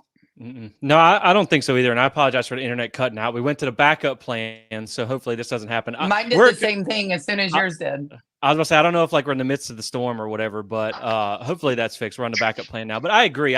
People act like the 12-team playoff was just going to be the band-aid that fixes everything. But I mean, like you said, you could be in a position where you're an 11-1 ACC team and get left out for a 10-2 or 9-3 SEC or Big Ten team, and so it doesn't fix everything. I mean, obviously you got to get better, and you need a better position in the Big Ten. Now, if we're being honest, like besides Michigan, Ohio State, and Penn State, the Big Ten's not all that great. So I don't think they're that deep as well either. I mean, I think at the end of the day, when you look at this year in particular, you caught a few bad breaks. Like Clemson was worse than you expected. Obviously, that didn't help. Florida sucks as usual. Like Miami can't get off the ground. So the ACC. Now, I will say one sleeper team that I will watch in the ACC next year is Virginia Tech. I think, like, bold prediction now, I think it's going to be Florida State, Virginia Tech played in the first ACC championship in 2005, and I think they're going to play in the last ACC championship before Florida State makes it out. Virginia Tech could be a team to watch. So I don't think that's an easy peasy win. Yeah, like definitely a lot of people liking them, but we've got somebody on hold here. Let's go ahead and let them get their question in. You're live with the Renegade Rundown. Hey, what's going on, guys and gals? Hey, Jen, I want to know, did I hear correctly, Big Dave give you the green light for the DJU Clemson t-shirt? And if so, which t-shirt can we expect first? The DJU Troll t-shirt for Clemson or the Devontae Brown for the Candy Canes? And also, last question, I want to know you each and one of y'all's floor and ceiling for wins and losses this year. Okay, great call, man. We appreciate it. All right, Jen, you can take off with that one. Did he give you the green light? I don't know. He laughed at it. Out of respect, I'll send him the mock-up and see what they think. I would never do that without any sort of approval. So, but for the Devontae Brown one, hey, that's a great idea. I would love to do it. Let's make t-shirts. Let's show like development. I think we could turn Devontae Brown into like development type word there. I can play with that, but good idea. I'd like to have the DJU shirts. What do you think, George? Like what, by the spring game? I'd like to do that at the spring game. Yeah, we'll call it. We'll definitely have some options at the spring game for sure. Yeah. So yeah, give us till the spring game, and after we'll have a grand opening for our merch store, and we'll bring some stuff to give away at the spring game. Hopefully, if it all works out. Was there another question for me, or did I answer this? Yeah, he had 3 questions. So he asked what we thought about that, and I can't remember. He had a win-loss ceiling and floor for next year. Oh, yeah, that was the final one there. So I'll go first. I will say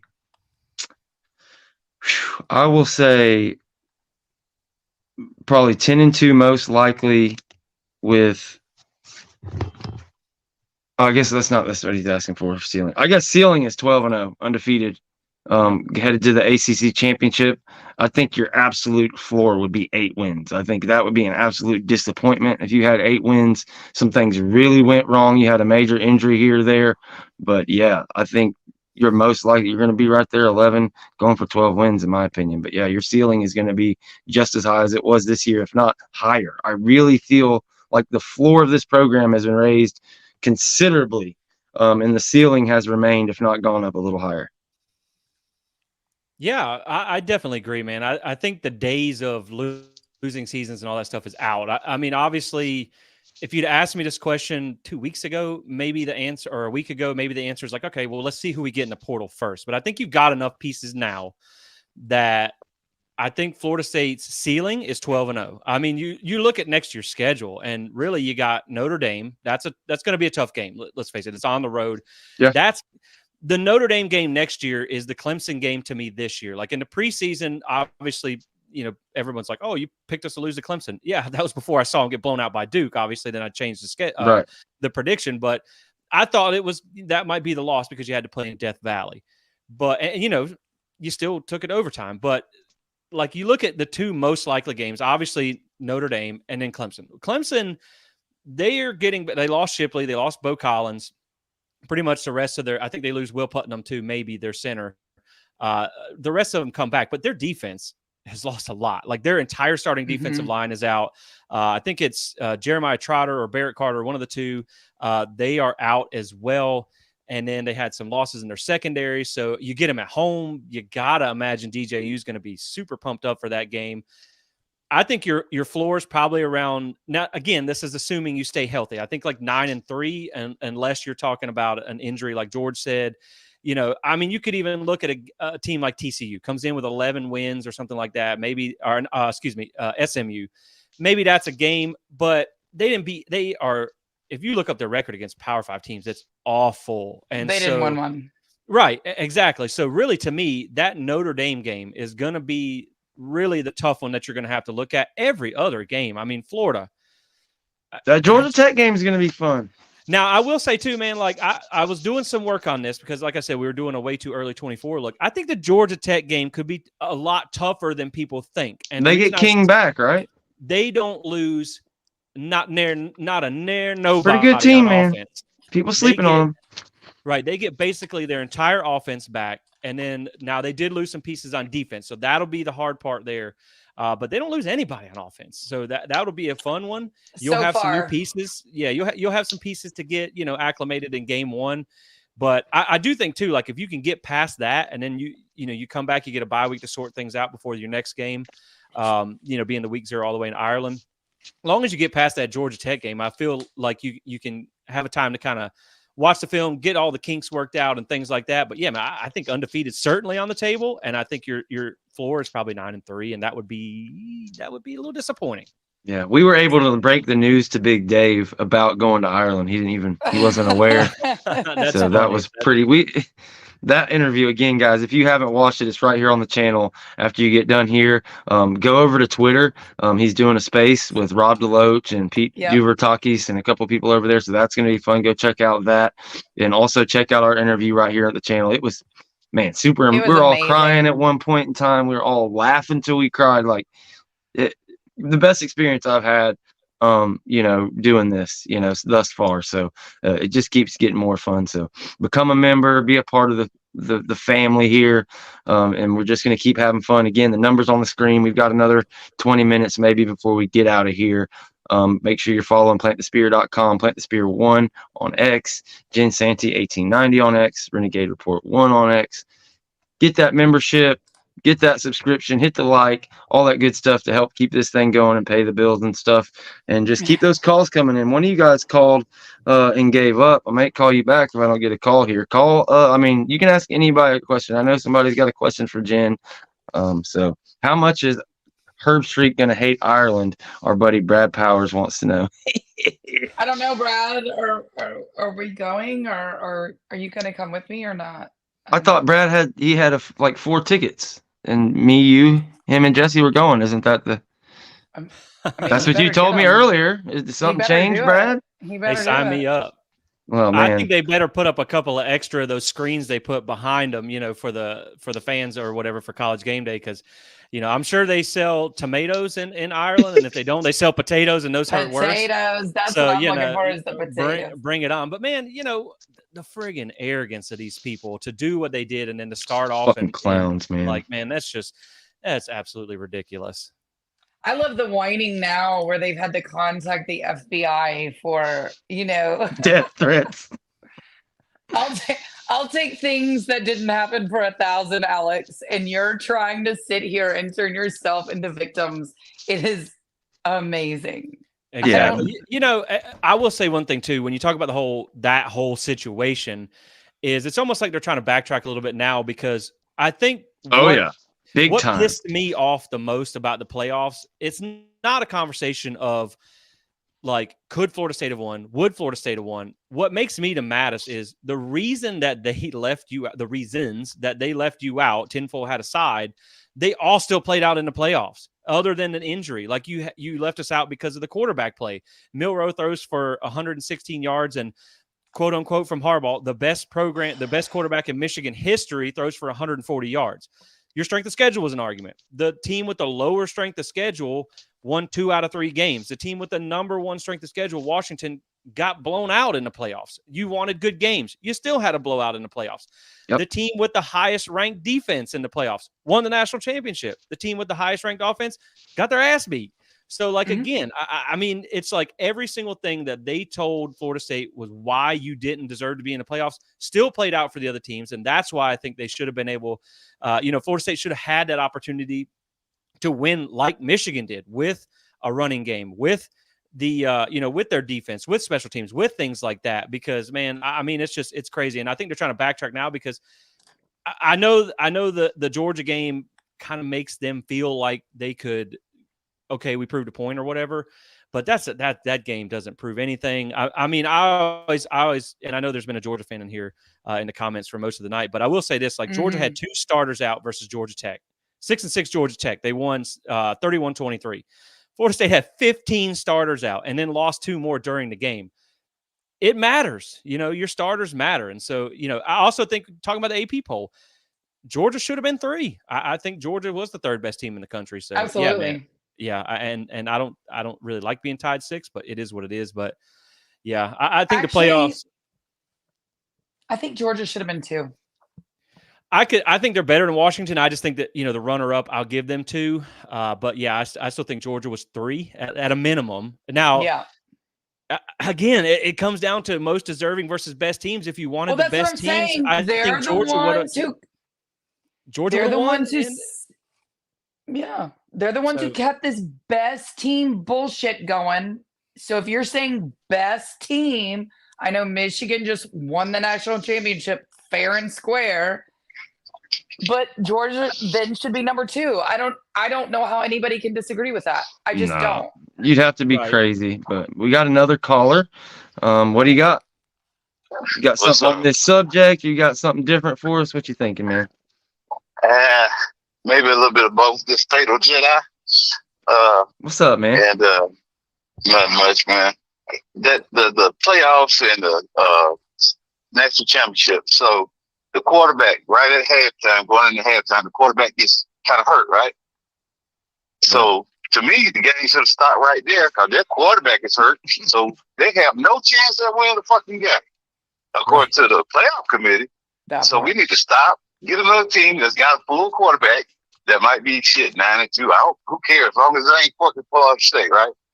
And that just pisses me off to no end. I can't wait till next year because with DJ and some good line play, if y'all thought that JT was good, wait and see what happened when you got a heavy duty quarterback that can run.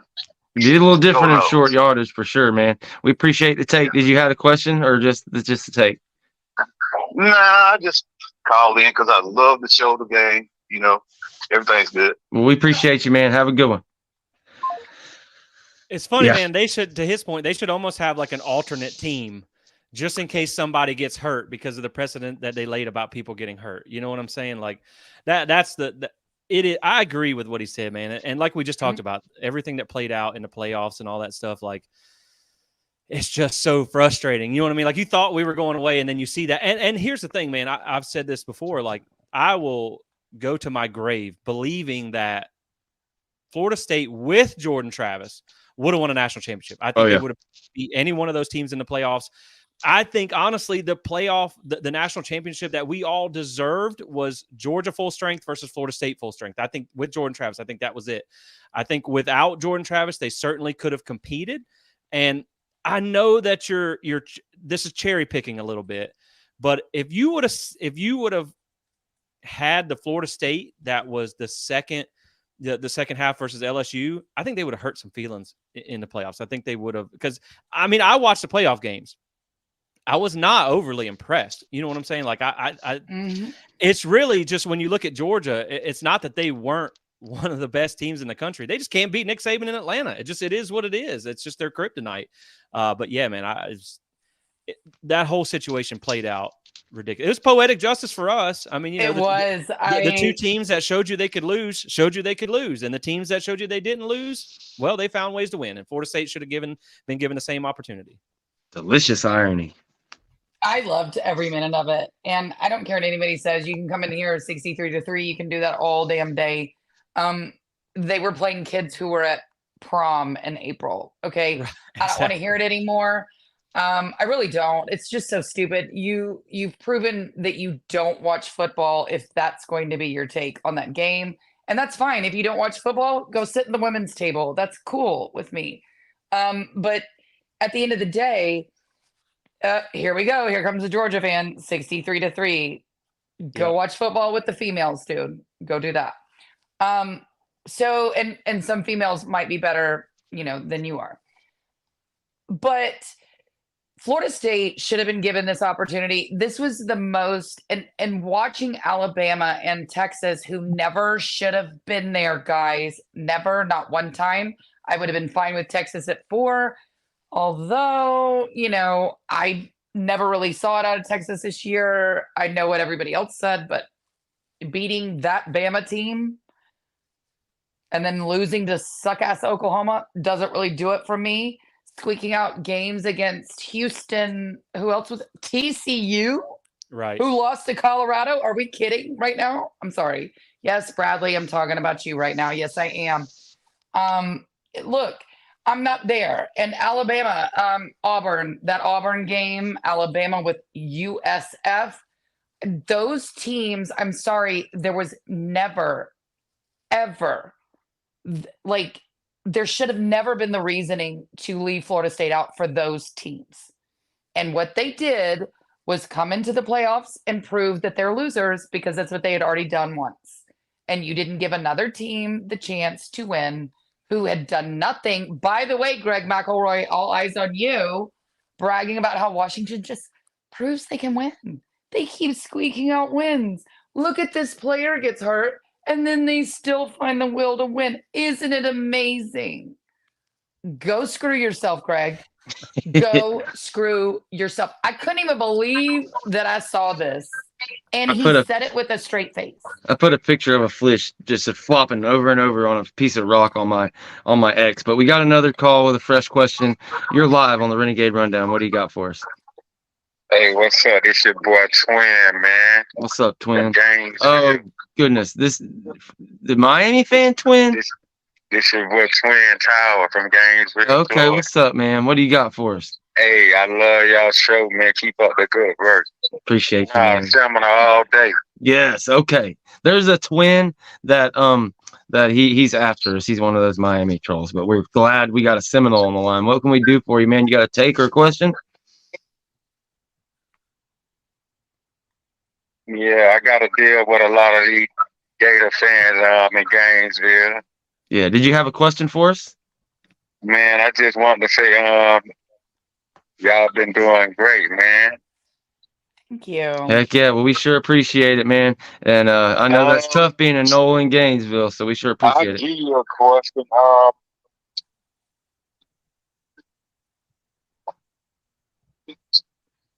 All right, I think you broke up there a little bit, bud. Who y'all think gonna lead our team in receiving yards this year? Ooh, that is a good one. We will definitely get that one. We'll talk about that one for a little bit. Appreciate you, man. And hold it down over there in Gainesville for us, Twin. Thanks for calling in. So, who is wide receiver 1? Or, more specifically, he asked who's going to end up with the most yards at wide receiver this year. Hey, I'm going to take Benson. I'm going to take Malik Benson, and I'll tell you why. Because this is a guy that can take the top off of defense.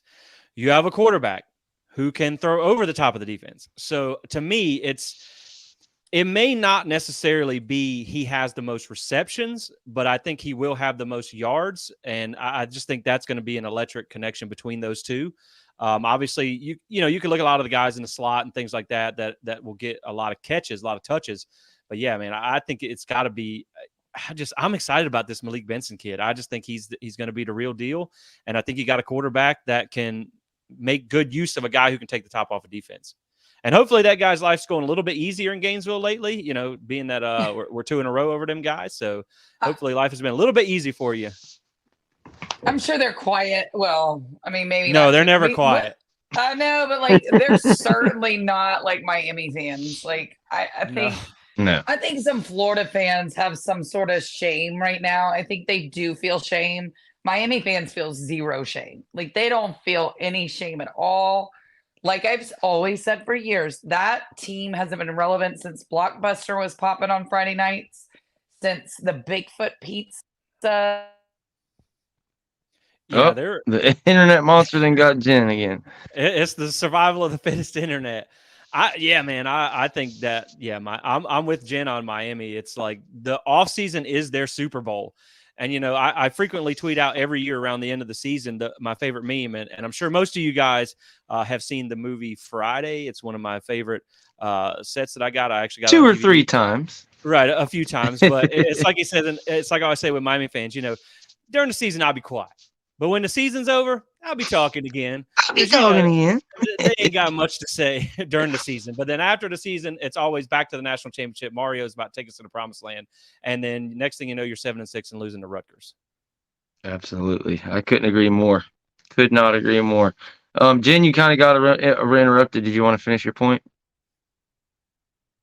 Oh, you're gone again, Jen. You can't you're gonna have to go back like you did before. Oh, well, there you are. You're back. All right. Yeah, you're back. Did you want to finish your point? Well, it was just making fun of Miami that, they're just not important. There's nothing there anymore. There's no fans. There's no history anymore. I mean, I guess from the 80s and the late 90s. Nobody gives a shit about Miami. Anybody who's being recruited has to rent VHS tapes from that Blockbuster that was popping on Friday nights the last time they were relevant.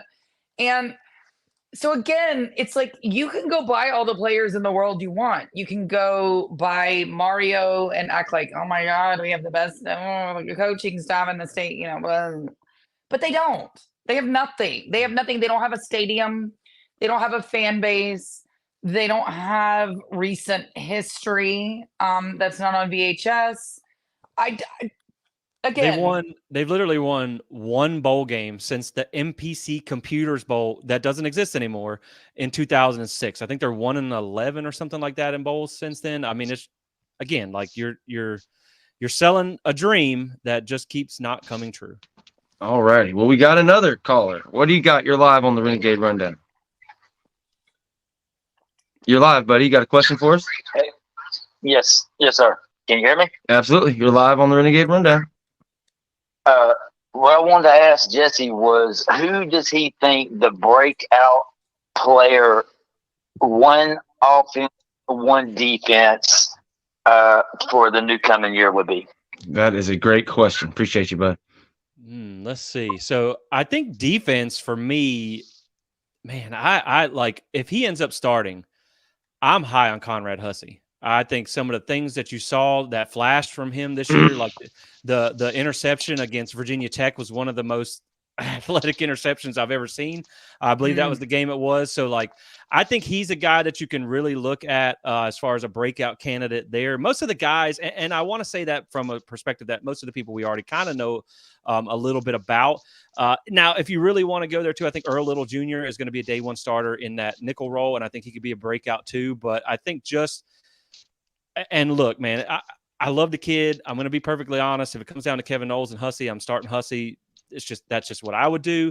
I think that can be a breakout candidate there on defense. As far as offense, I think Keziah Holmes certainly has the ability to be a breakout. But man, I'm just I like Malik Benson. I think that's going to be a kid that's going to be a really high end piece for you.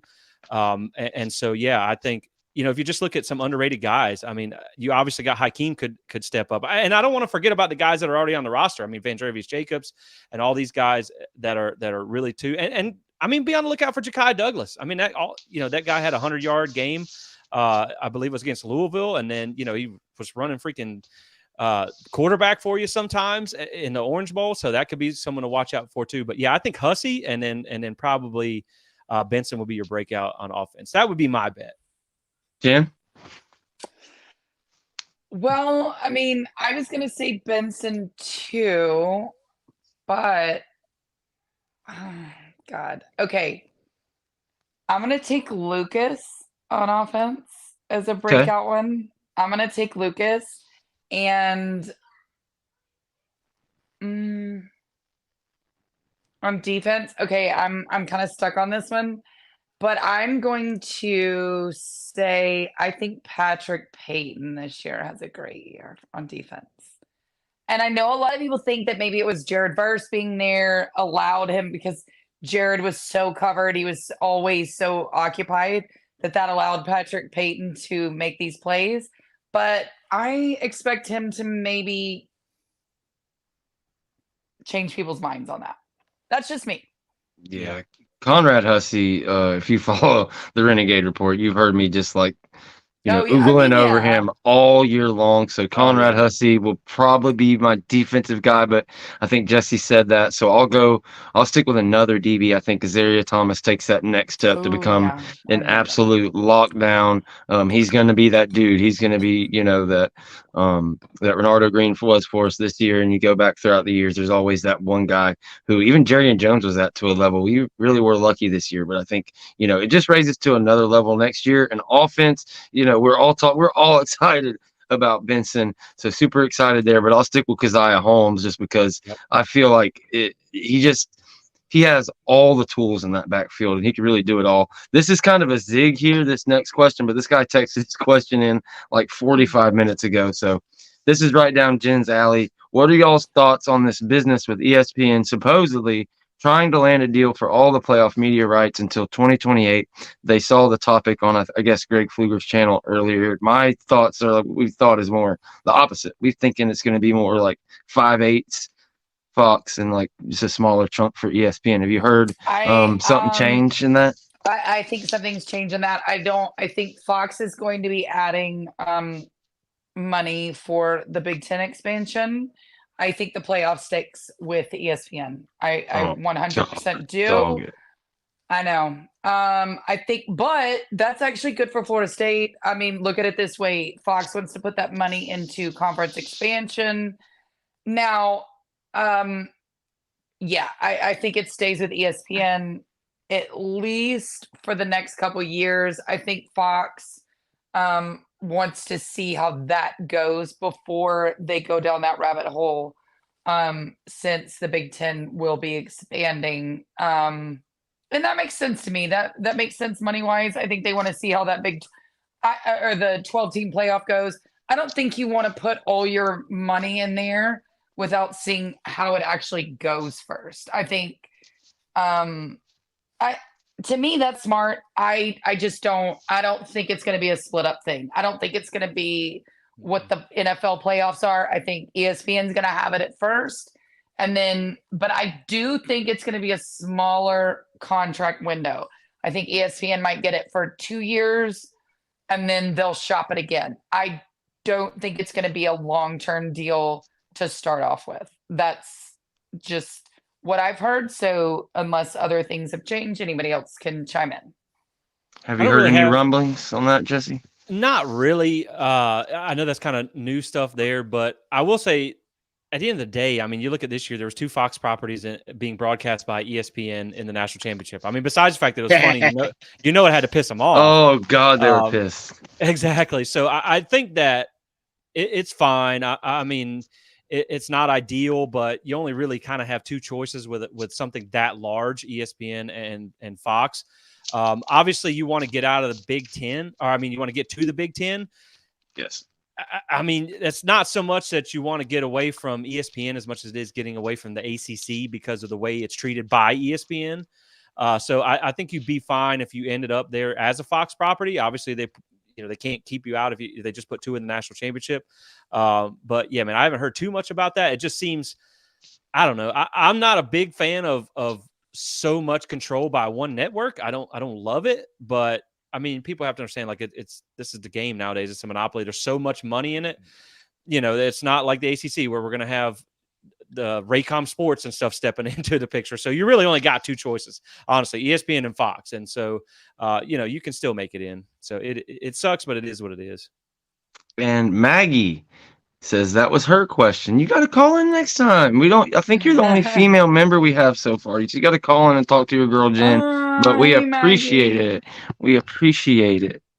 Guys, we usually cut these things off right at 2 hours, but Lord, man, we've got 300 people in here still. So as long as y'all keep the questions, if Jen and Jesse want to keep answering questions, we will. So keep the questions rolling in, the numbers rolling across. We'll go for a few more minutes. 850-495-1906. Again, that's 850-495-1906. If you want to get any questions in for Jen or Jesse or myself before we get out of here, speak now or forever hold your peace. Go sign up, become a member, because I'm telling you right now, we're going to have some unreal members only shows coming up. We're not going to, really lock a bunch of shit behind there, but there will be, and not to put any names out there, but we're going to have some pretty cool names come talk and have some just unfiltered conversations in the members only side. So do that so you can be signed up and eligible for cash prizes.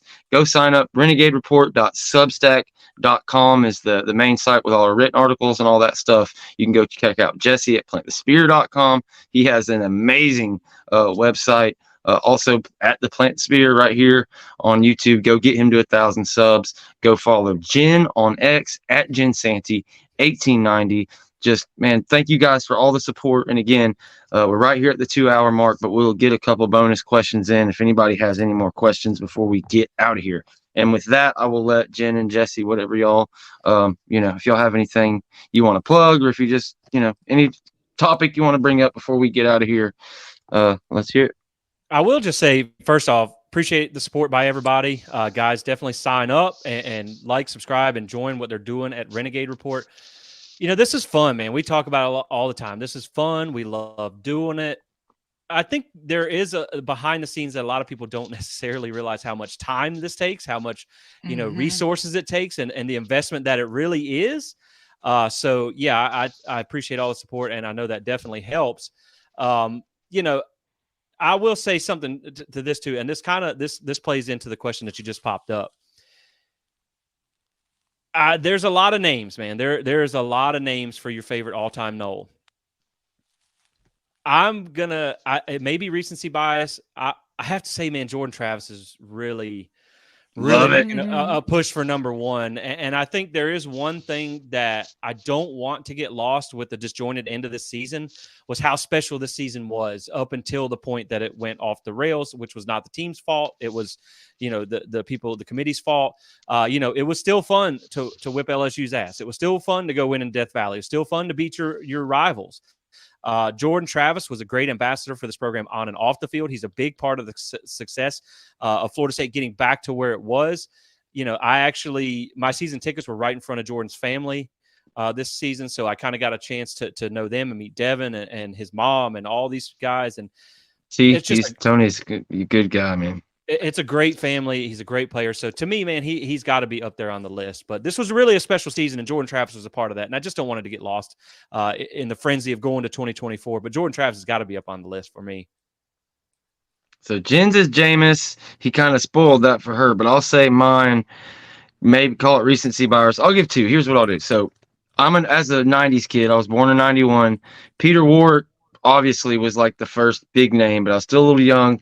But after him, it was Snoop Menace, and he was like that dude that kind of was the star. So I loved Snoop Menace. I thought he was the dude. So honorable mention as the dude who was my favorite guy when I first became a Nolan for years. Somebody I super look up to that I've been able to meet and talk to 3 or 4 different times. One of the nicest, most down-to-earth guy you'll ever meet. He's given me all kind of advice on life, on the podcast. So shout out Snoop Menace, wherever you're at tonight, man. We sure appreciate you. Also, P-Dub, he's been super grateful when we got to meet him. If you haven't been going to them 30-60 tailgates with James Coleman, Chris Frazier, and CJ Wilson that they throw, you're missing out because they have some awesome stuff. But I got to go Dalvin Cook. There's just something about Dalvin Cook and his time at Florida State and how exciting he was. Got to see him play, every year that he was here. And similar to Chris Johnson, I got to see Chris Johnson play in the NFL the year he went for 2,000 yards. They had this thing where when they got the ball, it sucked all the air out of your body and out of the stadium. It was a collective. Every time they touched the ball, it could go to the house. It was just this weird thing. And if you watch Dalvin live, you experience it. And you know exactly what I'm talking about. It was every single time. It's like, oh, Dalvin's going to touch it. Here it goes. It could break. Chris Johnson had 1 year in the NFL like that. So that's my pick. And we can get out of here on that, I guess. It's starting to dwindle down finally. But Jen has something to say first. No, because Brad was wrong. That is not my all-time. I mean, don't get me wrong. I love Jameis.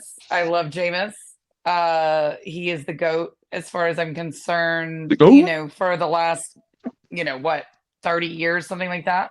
But, God, I have two. Well, three. I have three. Can I do three? Do as many as you want, Jen. Okay. Derek Brooks, Marvin Jones, and Brad was right on one. Sebastian Janikowski. That is my number one, and nobody can just stop me from this. The Polish powder keg.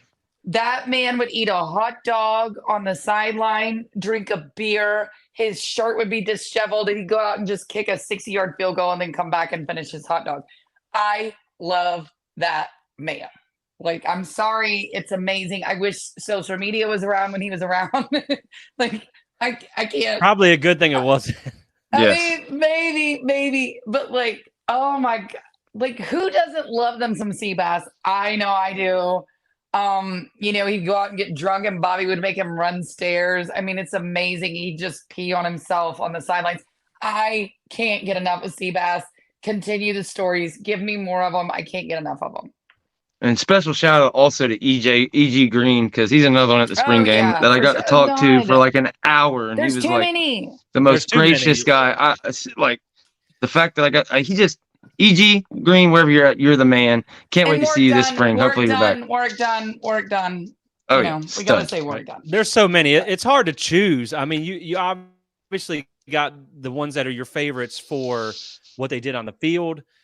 Then there's guys honestly, you got to give an honorable mention to a guy like Kalen DeLoach, who stuck through the mud and the muck of this program, and has one of the best families out there, and just what he did for the program. There's just so many to love that it's hard to be like, this one's my favorite or not at a program like Florida State. It's, most places are like, these were our best players, 1, 2, 3, 4, 5. I mean, you don't have time. We'd have to do a whole episode to run through the list at Florida State. So there's a lot of favorites, and I think there's recency bias, and then the all-time classics, of course, like you guys mentioned. All right. Absolutely. All right, here it is. This one more. Here it is. The last question. We've got a caller. You're live with the Renegade Rundown. Final question of the night. Hey, I agree with Jen. Sebastian Janikowski was awesome. I was working at a convenience store, and I noticed that it was him. He'd come through. He just signed with the Raiders, and he was looking at our T-shirts at the convenience store, and I said, Sebastian, hey, man. And I scared him and startled him so bad that he dropped his phone and cracked his phone on the floor. That was funny. And then also he bought a 6-pack of beer. He was in Madison, Florida to Tallahassee. It's about an hour drive. He bought a 6-pack of beer and bought a whole cooler and ice just to keep that little 6-pack cold. I'll never forget that. And then he came pulling up in a brand new Mercedes. I don't know what his signing bonus was, but it must have been great. Oh wow! But that was an awesome experience. But a real quick question was, what do you think it's going to take for us to just put teams away instead of always it's like we're a second quarter team a lot of the times, and do you think that maybe this year is going to be the year where we put people away? Heck yeah, man. And not have to play, catch up. Absolutely, man. We appreciate it, and we will answer it, and we'll catch you on the next one. Absolutely. I'll get my little two cents on it. I think a lot of that has to do with just you only watch Florida State. I think it's extremely rare that you have teams that just put somebody away every year. It's like you've seen it in 2013 and 99 when we went wire to wire, but we did put a lot of teams away. I mean, when you really look at it, we have one of the better, differentials and points and stuff like that. But I think you're seeing what needs to happen. You're seeing it. We've been talking about it all show. The floor has been raised to a level to where, you can put your backups in and keep. That's the difference. The difference is you can put backups in and keep increasing the margin. And I think we're slowly but surely getting to that level. And Jen, go ahead, and then Jesse, and we'll wrap it up. Putting teams away. I think they will start attempting to this year. I think last year, I don't think they knew that would cost them a playoff spot. So yes, I think they will try and be more villainous. I think they will be more cutthroat. I think they will follow that plan now. And if you look at it, at the end of the Florida game, at the end of the Louisville game, they could have scored. They took knees, unlike, Mario knew how to do. They could have done that. They didn't do it. They also could have, no. In North Alabama, that asshole kicked a field goal or tried to, right? I mean, right? Yeah. I mean, yeah, okay. that's the one they blocked and took back for a touchdown. Yeah. So again, I think with Florida, with Louisville, you saw that they could have scored again. They chose not to. Florida, we got a pick against Florida, if I'm not mistaken. And then, so I think, I think this year they've been given the playbook that you've got to score, you got to put people away, stop being classy, put your foot on their throat. Yep. They know that now. And I don't think they knew that last year. And I don't think really anybody knew that. I 100% agree with what you're saying. And I echo that. I think that's going to be the number one factor of putting teams away. I mean, the ACC championship was the perfect example of that. So you come into that game and everyone wants to make a big deal because Brock Glenn had 55 yards passing.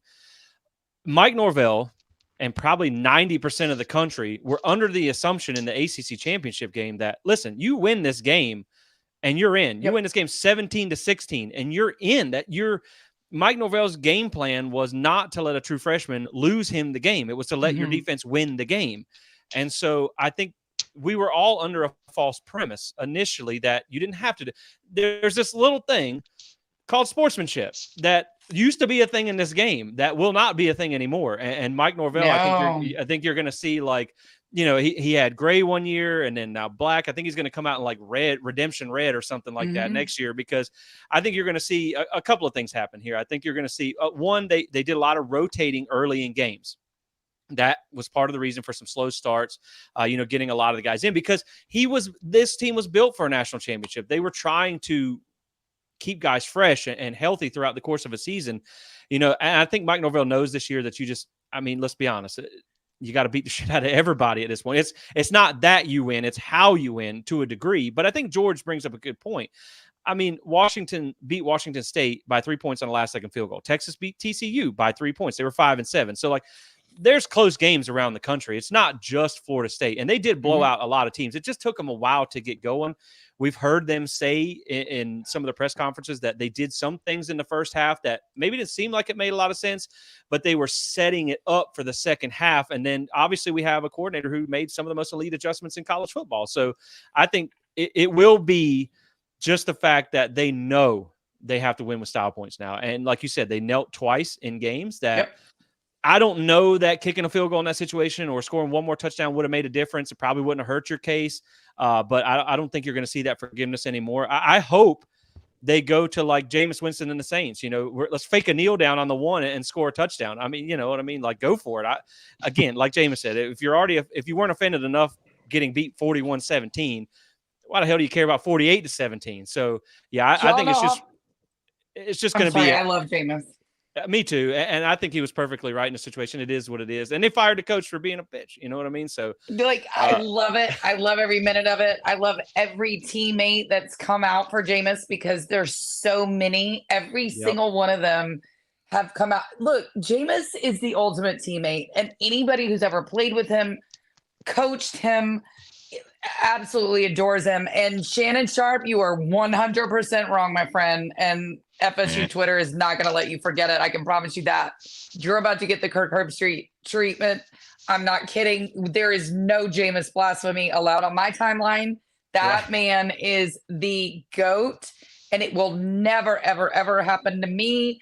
The next person who says anything bad about Jameis is going to be the last time you talk to me. That's all I'm going to say.